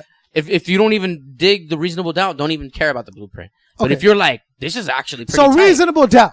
Yes, Because the, the best album. one argument I have with people is like, they're like, yo, Jay-Z's the greatest of all time, bro. I'm like, okay, give me one Jay-Z song that if I tell you the best Jay-Z he song, give surpassed- me one. They're always like, well, not surpassed- this one, but this one's good. All right, he get the fuck out of here. surpassed being an artist. He's He's a fucking trend. owned. So it's like, it's cool to like Jay-Z. If you're black, you have to like Jay-Z, Right. first of all. You can't be black and not like Jay-Z, bro. It's blasphemy, right? Right. Dude, I'm just speaking truth, right? Word. Like, if you're black, you have to like Jay-Z. And second of all, it's like, so many people like him that like people like me that say, no, I'm hater. I'm wrong. I'm automatically. He's like, really? Well, let's break it down, bro. And you'll see how Jay-Z just deteriorates as being the greatest. Just breaks down to being just like, you know what I'm saying? That's all I'm up to. The second topic I want to talk I about feel you. that I think doesn't get discussed enough, and I don't know where this will lead is, I don't think hip hop does enough to talk about politics or things going on in the world, especially now when we're about like 5 minutes from being nuked. From this motherfucker running his mouth on North Korea and China and Israel and Palestine. Like, you know what I'm saying? Hip hop doesn't want to approach certain topics because it's not cool to talk about it, or I'm out here blinging, bro. I ain't got time for that. This is grown men now. You know what I'm saying? Hip hop is almost 50, at least 45 years of age. There's time though. We have to start getting involved because hip hop has engulfed the entire planet. There's not one country that's not affected by hip hop in one way or the other. Right. It's in your McDonald's commercials, for fucking crying out loud. And we don't talk about politics. We don't talk about health. In hip hop? Yeah. There's certain artists, but they don't. Who talks about eating healthy? Who talks about religion? Dead Prez used to. But that's Immortal Technique. Yeah. But see, but that's the changing, just like how they didn't want to label our fucking food and tell us what we had in it. Right. It's the same thing what they're doing with the music. Is like, well, we're gonna make you listen to this shit, and we're not gonna give you shit that's gonna change your life. Well, we need to start doing it, and it's gonna happen here in the grassroots. It's not gonna happen with Jay-Z's. Never gonna start talking politics. It starts bro. with the children. It's gonna start with your Immortal kids, Techniques. bro. It's gonna talk with these cats who are independent, who are the base. Because I got put on game with that when I was a kid. I didn't have a chance because there was still other rap. There was Juvenile, that like you said, Juvenile was around, Snoop and all that. I was bumping that when I was younger because I didn't know underground. But as soon as I got an underground, I stopped bumping that and I just went deep into the underground. And then as soon as I started getting older, I was like, well, now this music. I remember I love the '90s. Then I started respecting and loving the old school Doggy Style, and I just went and rebought The Last Meal from Amoeba. I just went and bought the Flatliners album. I just got the 6 Feet Deep Gravediggers. I'm still buying CDs, old school albums. I go look for it. I'm looking for Soul on Ice. I already have it burnt, but I'm looking for the actual fucking copy. And I'm looking. There's CDs that I'm out there. I'm looking for. You said it, GAWDCAST, dude. There's a whole track of just him delivering history. I think it's called with bars, right? Oh, the Interview with the Vampire. Bars, bro. No. Right. Interview with the Vampire. I don't know what it's called. Public Enemy. Fuck is that shit is called the man, like Destruction of fuck, man. I don't know if you this is gonna be on YouTube and everything. So write in the comments below what the fucking song is. I don't know what it is, bro. But I'm saying is that hip hop started as a voice for the oppressed, and now it's become a way to oppress the voiceless. Right. Yeah. By hey, you want to make some money? Come dance. Come wear women's clothes. Come fucking. They're tricking out our females. The people that are teaching our children, they're tricking them out and making them believe that type And the shit. argument that I get is like, well, it's the record company's fault. I'm like, bro, it's the artist's fault for accepting the check for dancing around. Well, it's because they're taking money from Yeah, people bro. who want to push products that they're getting bread from. And they're telling these people to push it, and only certain people push it. That's not always the case, and sometimes it is. And like we just as the audience have to change our ears a little bit and not really, and then at the artists too, they got to start making some good shit. Actually, an album as an audience, there's an artist, he goes by the name of David Banner. He did that fucking song like a pimp, old school shit. He has a new album out. It's called it's called the God Box. Listen to that shit. Hardest shit out. He has beats that you would hear, it would kind of be jiggy, but this dude is fucking spitting knowledge. He got Black Thought on the song, murdering that shit. He has a song called Elvis where he's talking about that. He's like, I walked into Def Jam and there wasn't a black person working. He goes, and then he says, he said Justin Timberlake and Adele and all those people are taking the music and if you listen to that song, I can't really explain it. I don't want to say it wrong, but listen to that song and you're going to see exactly what I'm talking about and be like, okay, like this is Dead Prez is not. If I feel like someone talked to Dead Prez and talked to Immortal Technique and was like, tone it down, bro. We're gonna get because at you. Immortal Revolutionary Volume 1, Revolutionary Volume 2, and even Third World, he was politics and dropping. Whereas is a new one out. He hasn't put out the Third Passage. He hasn't put that out. They're stopping it. He did the Martyr. He did the Martyr when it was all the mixtape shit. But I'm saying is like. Dead Prez, you're right. They were delivering and dropping it. You know how much knowledge you could be spitting right now about what's going on? Immortal Technique was saying some shit that I thought like, bro, you're gonna get fucking shot in like 2 minutes. So I'm like, how you on his album cover? He had a picture of the president with a bullet on his head. With a bullet hole in his head. Like, if that isn't blatant of really trying to put it out, I don't know what it is. But how real must the threat have been for Immortal Technique to be like, all right, Art Bell was doing the same shit.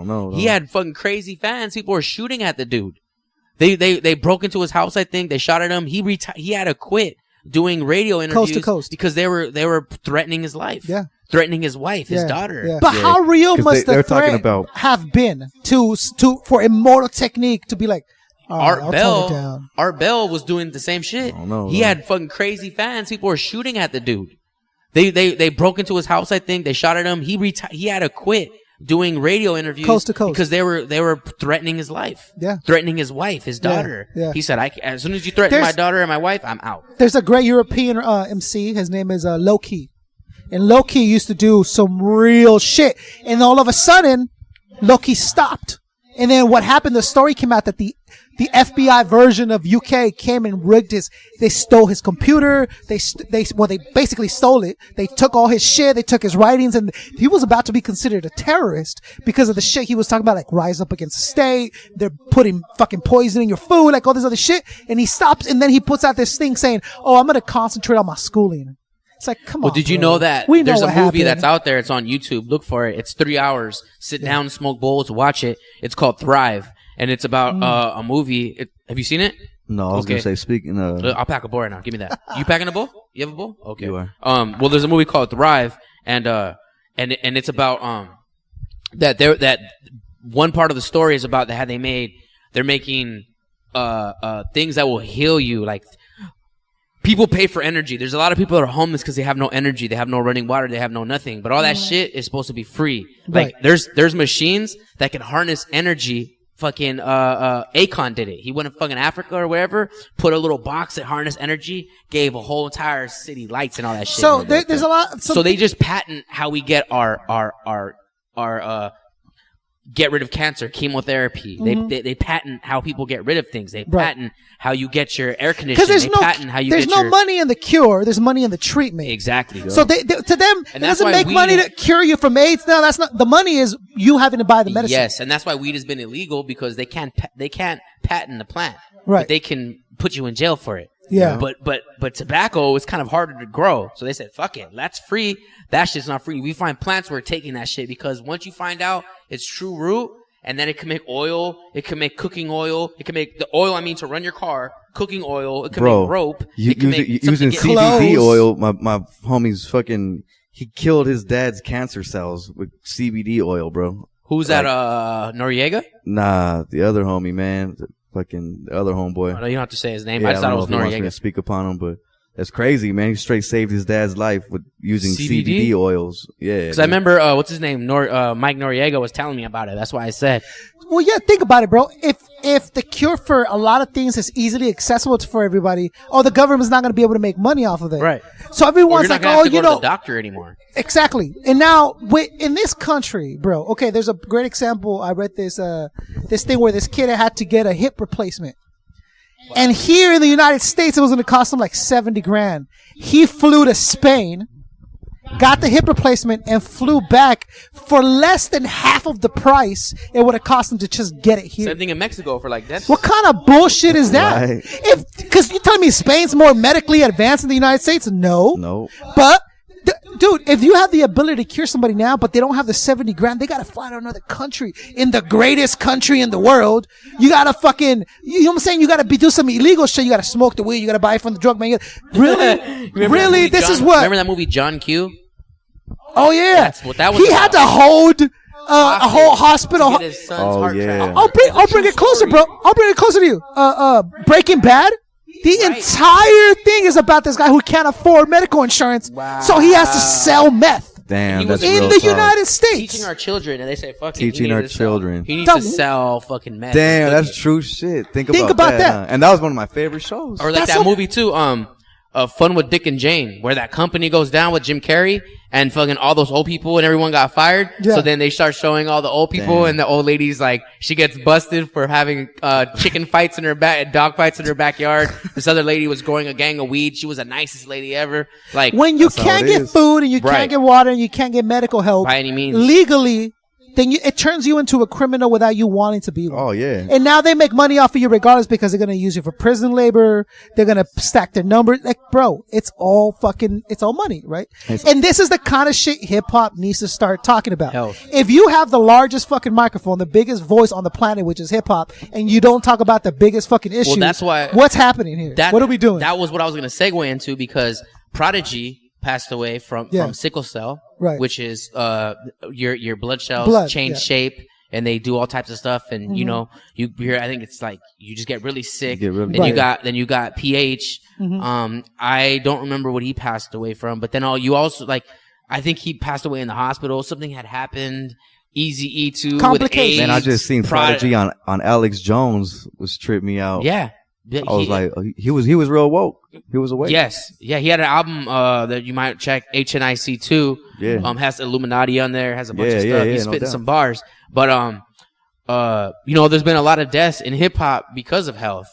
You know, and you know, even though it might have been drug related with some people, if they had been in better shape, maybe it wouldn't have happened. Just like it doesn't even have to be that extreme. Tumex just got his leg amputated because he suffered from diabetes. There you go. We don't talk about it in hip hop. It's not cool to think about eating healthy. It's not cool to talk about not doing drugs. It's not cool to not talk about these things in hip hop. Right. Bro, this is what's happening. We're human beings every day living out there. We need to start talking about this in hip hop. And if we don't do it, then all right, then just more people go to jail, more people will die. And that's why I felt Tupac was one of the best, because he used his platform to teach people. Right. And if people use their platform now to teach of the health, like you did a song called Apple Cider Vinegar, and it's good for the body and it's good for the soul. Like there's ways that you do it. We all mention it, like not all of us, but I know people inside my circle. We mention shit like that. You know, it's a mandatory, because like you said, we live it every day. We are human beings. Right. So I can't talk about partying every goddamn day. But you know. Then you got the people who claim that hip hop is all this and having fun and having a party all the time. And it is fucking doing this. It is, and there's a time and a place for that. But when that is the major and the main point that they're pushing out to the public, dude, you think Migos is going to make a song about eating healthy? Who listens to hip hop more? You think Migos going to talk about bro? Huh? The youth listens to hip hop more.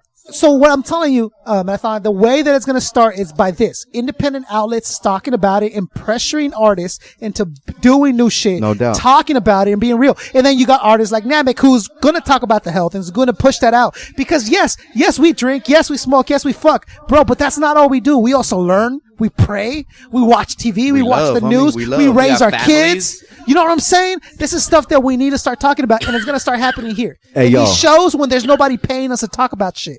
This is where it's going to start popping off.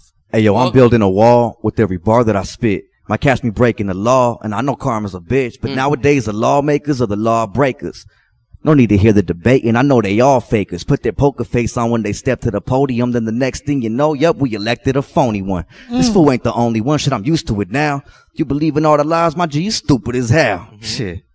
Something like that. Little bar. There it is. That's what I'm talking about.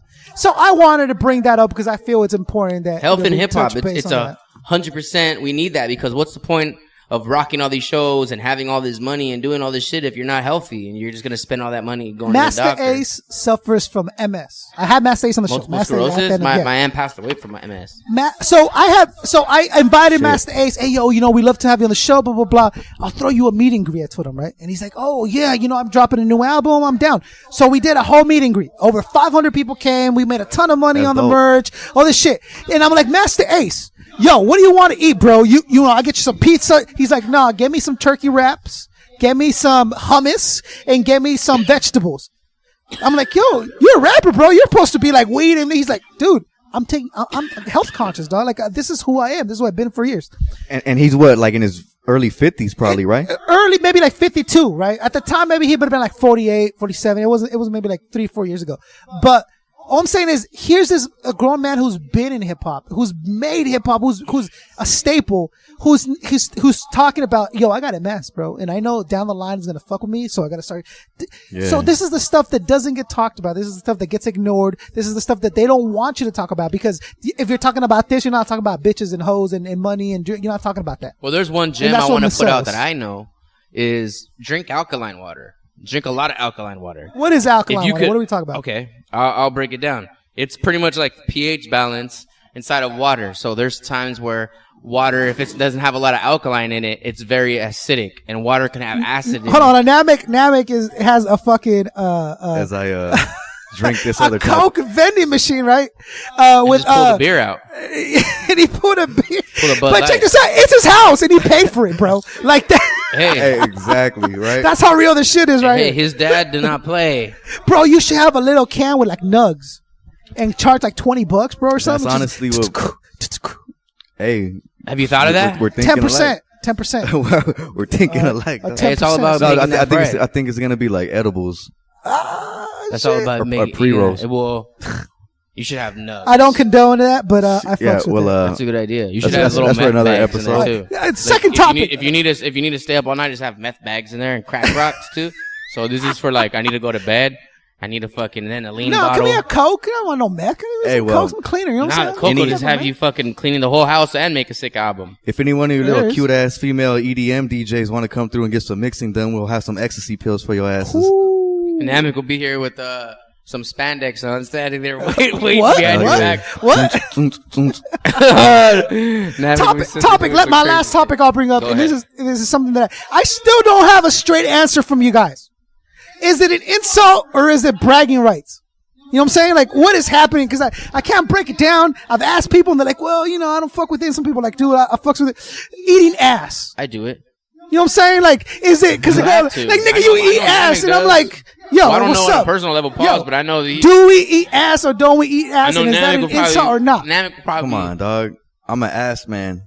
If the groceries are fresh, then hell yeah, I'm eating some ass. Okay. Right? You can't eat a banana when it's spoiled. My man Slum, the resident, said the realest shit the other day on Facebook. And every once in a while, Slum will do, like, he'll just drop some gems, bro. He'll drop some knowledge, right? He'll go like, yo, if I'm eating the pussy doggy style, I'm gonna eat that ass too. Who said I'm like, that? yo, bro. There you go. That's some real shit, dog. Who Like, said that's that? It's right there that's Slum telling the you resident. hello. Oh, okay. Yeah. You know, it's right there saying He's hi. like, if I'm eating the pussy doggy style, I'm gonna eat that ass too. And I'm like, wow, Slum, that's some thug shit. You got I to, fucks but you with got to it. make sure though. You can't just do it randomly. You got to be like, yo, take a shower, get it right. For sure. I mean, That's it's like a not everyday nighttime thing. That's like a occurrence, bro. nighttime thing. It's not an everyday occurrence. It's a midnight on a Tuesday night type Right. thing. Or unless like, you can't just get a random girl out and eat her ass or. Yeah, that's what I'm pussy. saying. It's gotta be babe, right? It's gotta be your girl. 'Cause Yeah. you gotta trust it. Well, it don't have to Oh, always be yeah. your girl if you're a single dude. But you gotta trust it. Yeah, You know what I'm saying? yeah. It can't be like I'm not gonna eat your ass if I pick you up at the bar Hell nah. that night. You know what I'm saying? It's not happening. But let's say we go away on the weekend and I know you shower and I know dude. Yo, That's all I'm saying. put it like this. That's all I'm saying. Later on tonight, we might get something cracking. I might come back to the pad and And you ate know, groceries? The shower works. I'll just put it like that. The shower works. The shower The water's works. on. The light is on, the shower works, and the curtains are closed. The lube is ready. Oh shit. So, yo, anybody listening to this right now, Not comment. making his ass. Comment. Oh, okay. Do you eat ass or not? If And you if- do, I'll send you a free mixtape.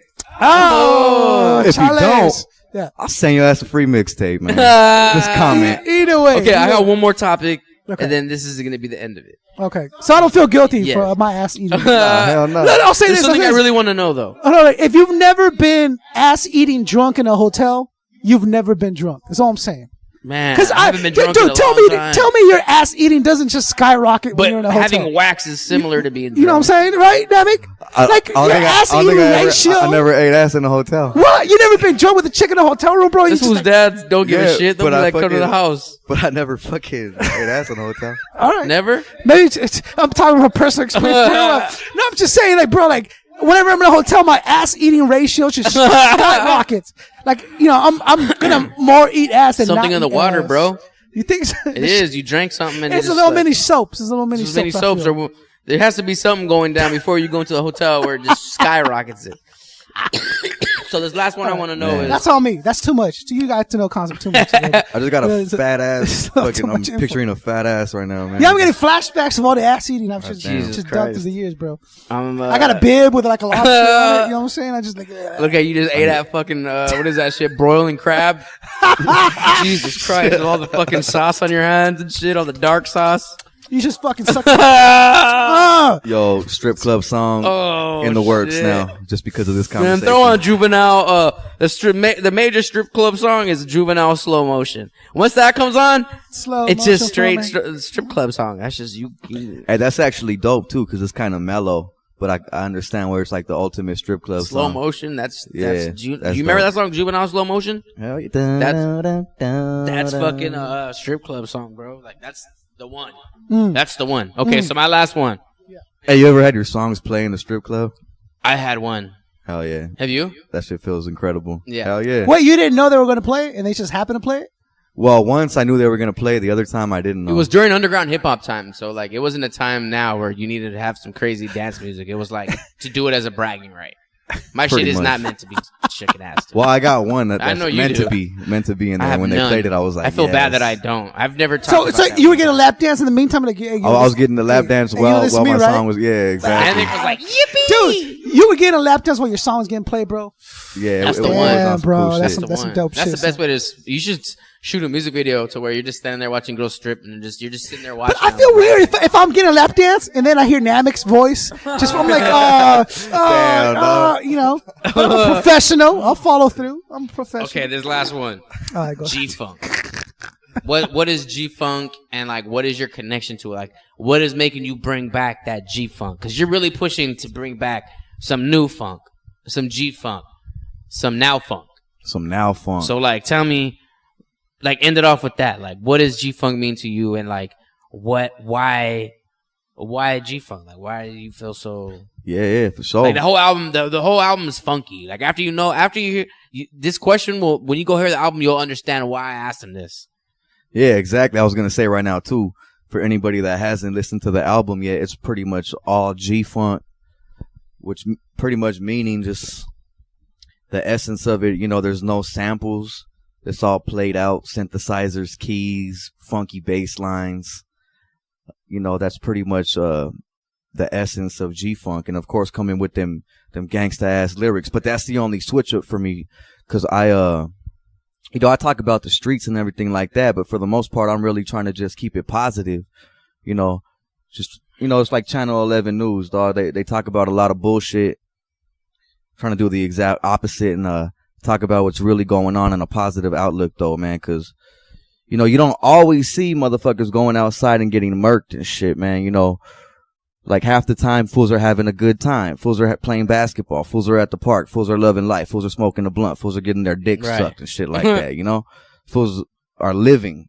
And I just kind of want to bring that into the scene a little bit more than what it used to be on.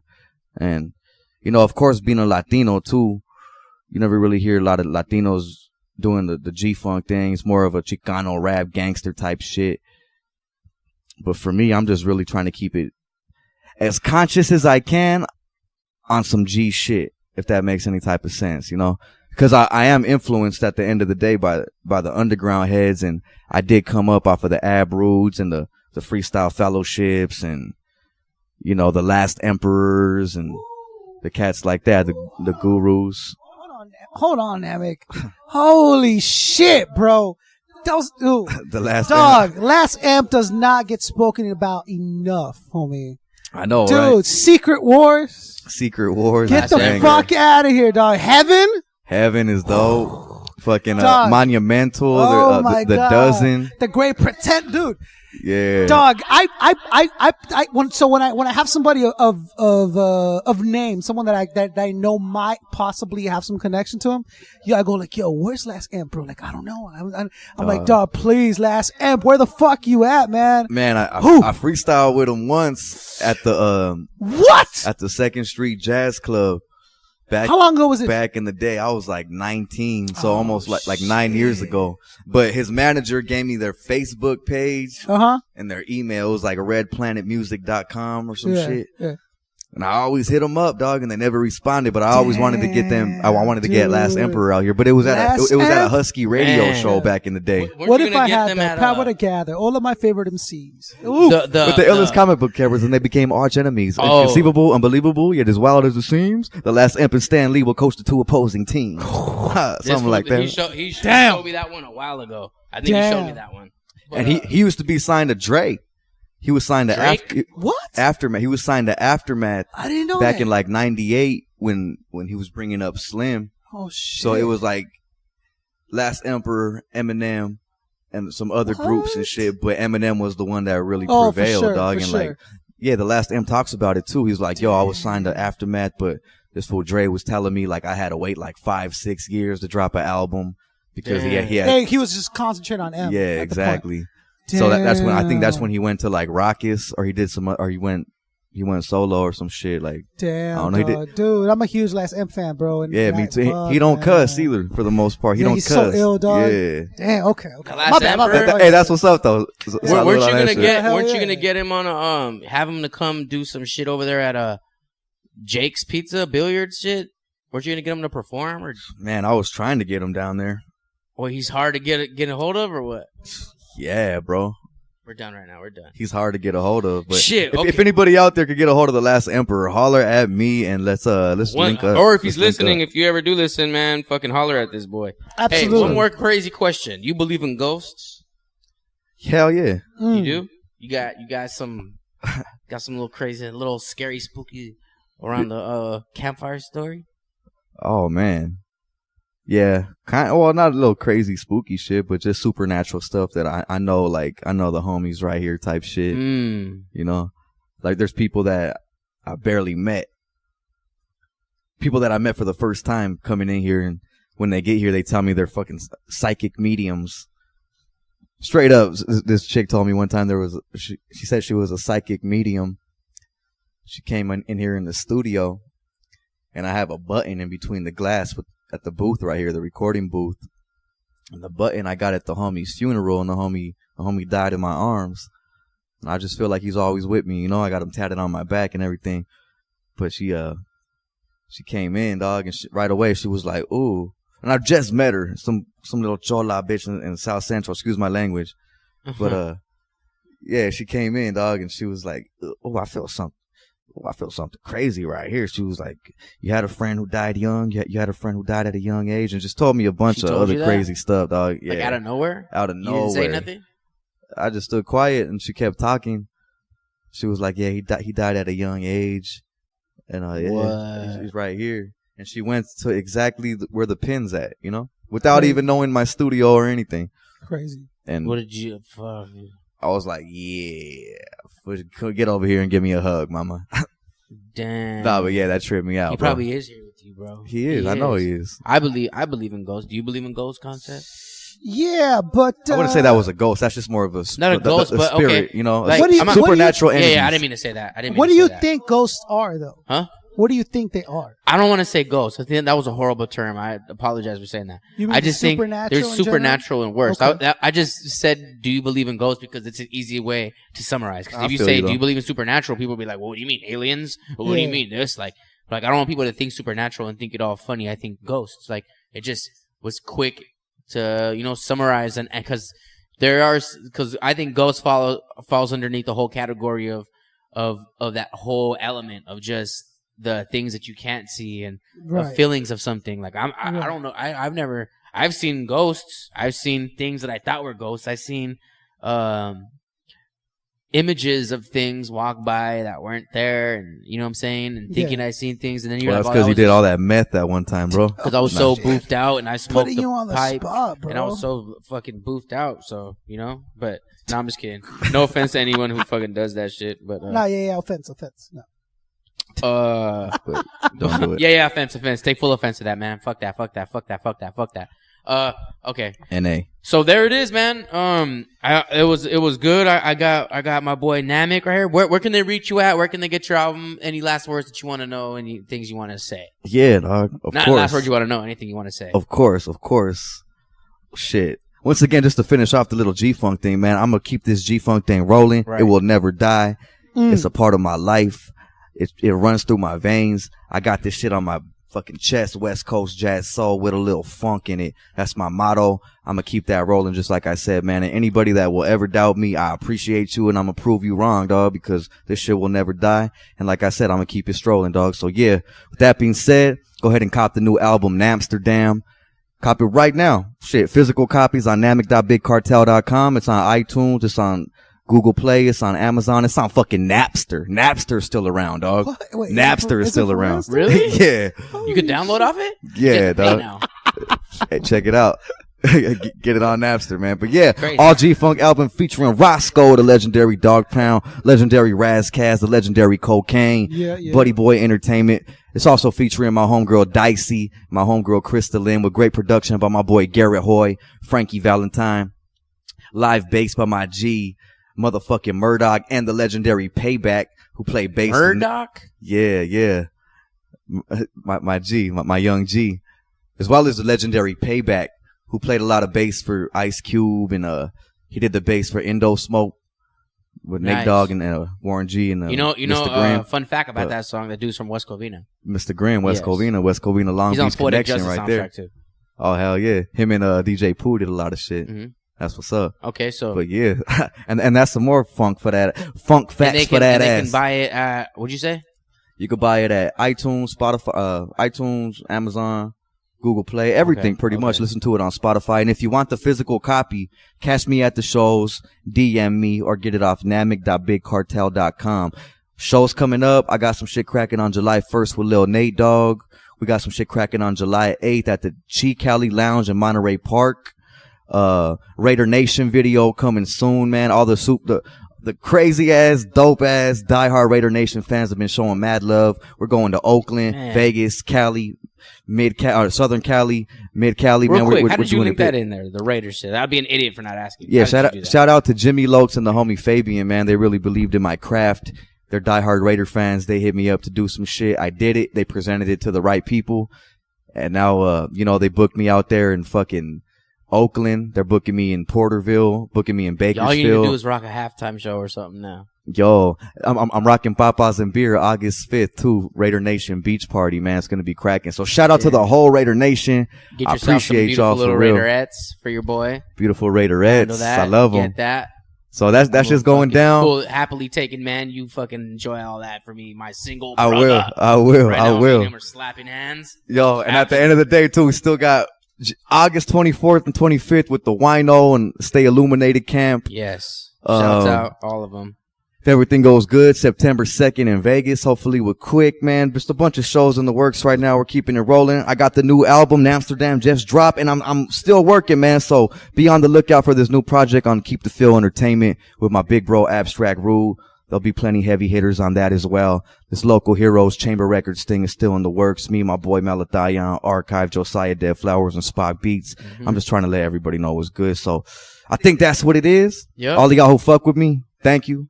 All of y'all who don't, that's what it is, man. Y'all fuck with me soon enough. Concept, much love, Papa, Malathayan. Yep. Shout out to Namek. Shout out to Malathayan. West Covina, man, it's beautiful out here. Yeah, dude. well, you're gonna be. It's nice. It's beautiful. Yeah. I love West Covina. You're gonna be here. So you guys tune in. We're gonna try to do this once a week. Right, once a week. You're gonna be hearing me and Concept getting it in. Right. Pause with dope artists and anything. Anybody you want to hear. Anybody you want to hear on this podcast, write it in the description below, or the comments below, wherever the fuck. This is Malathayan and the Time God, and I am signing off. But you guys are talking a little bit too much, so I gotta call time. Oh yeah, and this guy too. Malathayan, the fucking Time God up in this bitch. Yeah. Want to get fucking King of the Dodgy? Yeah. Just don't say time. Yeah, just don't cut. We got a time limit, but just don't say time. You heard this? You heard him say that? Don't say time.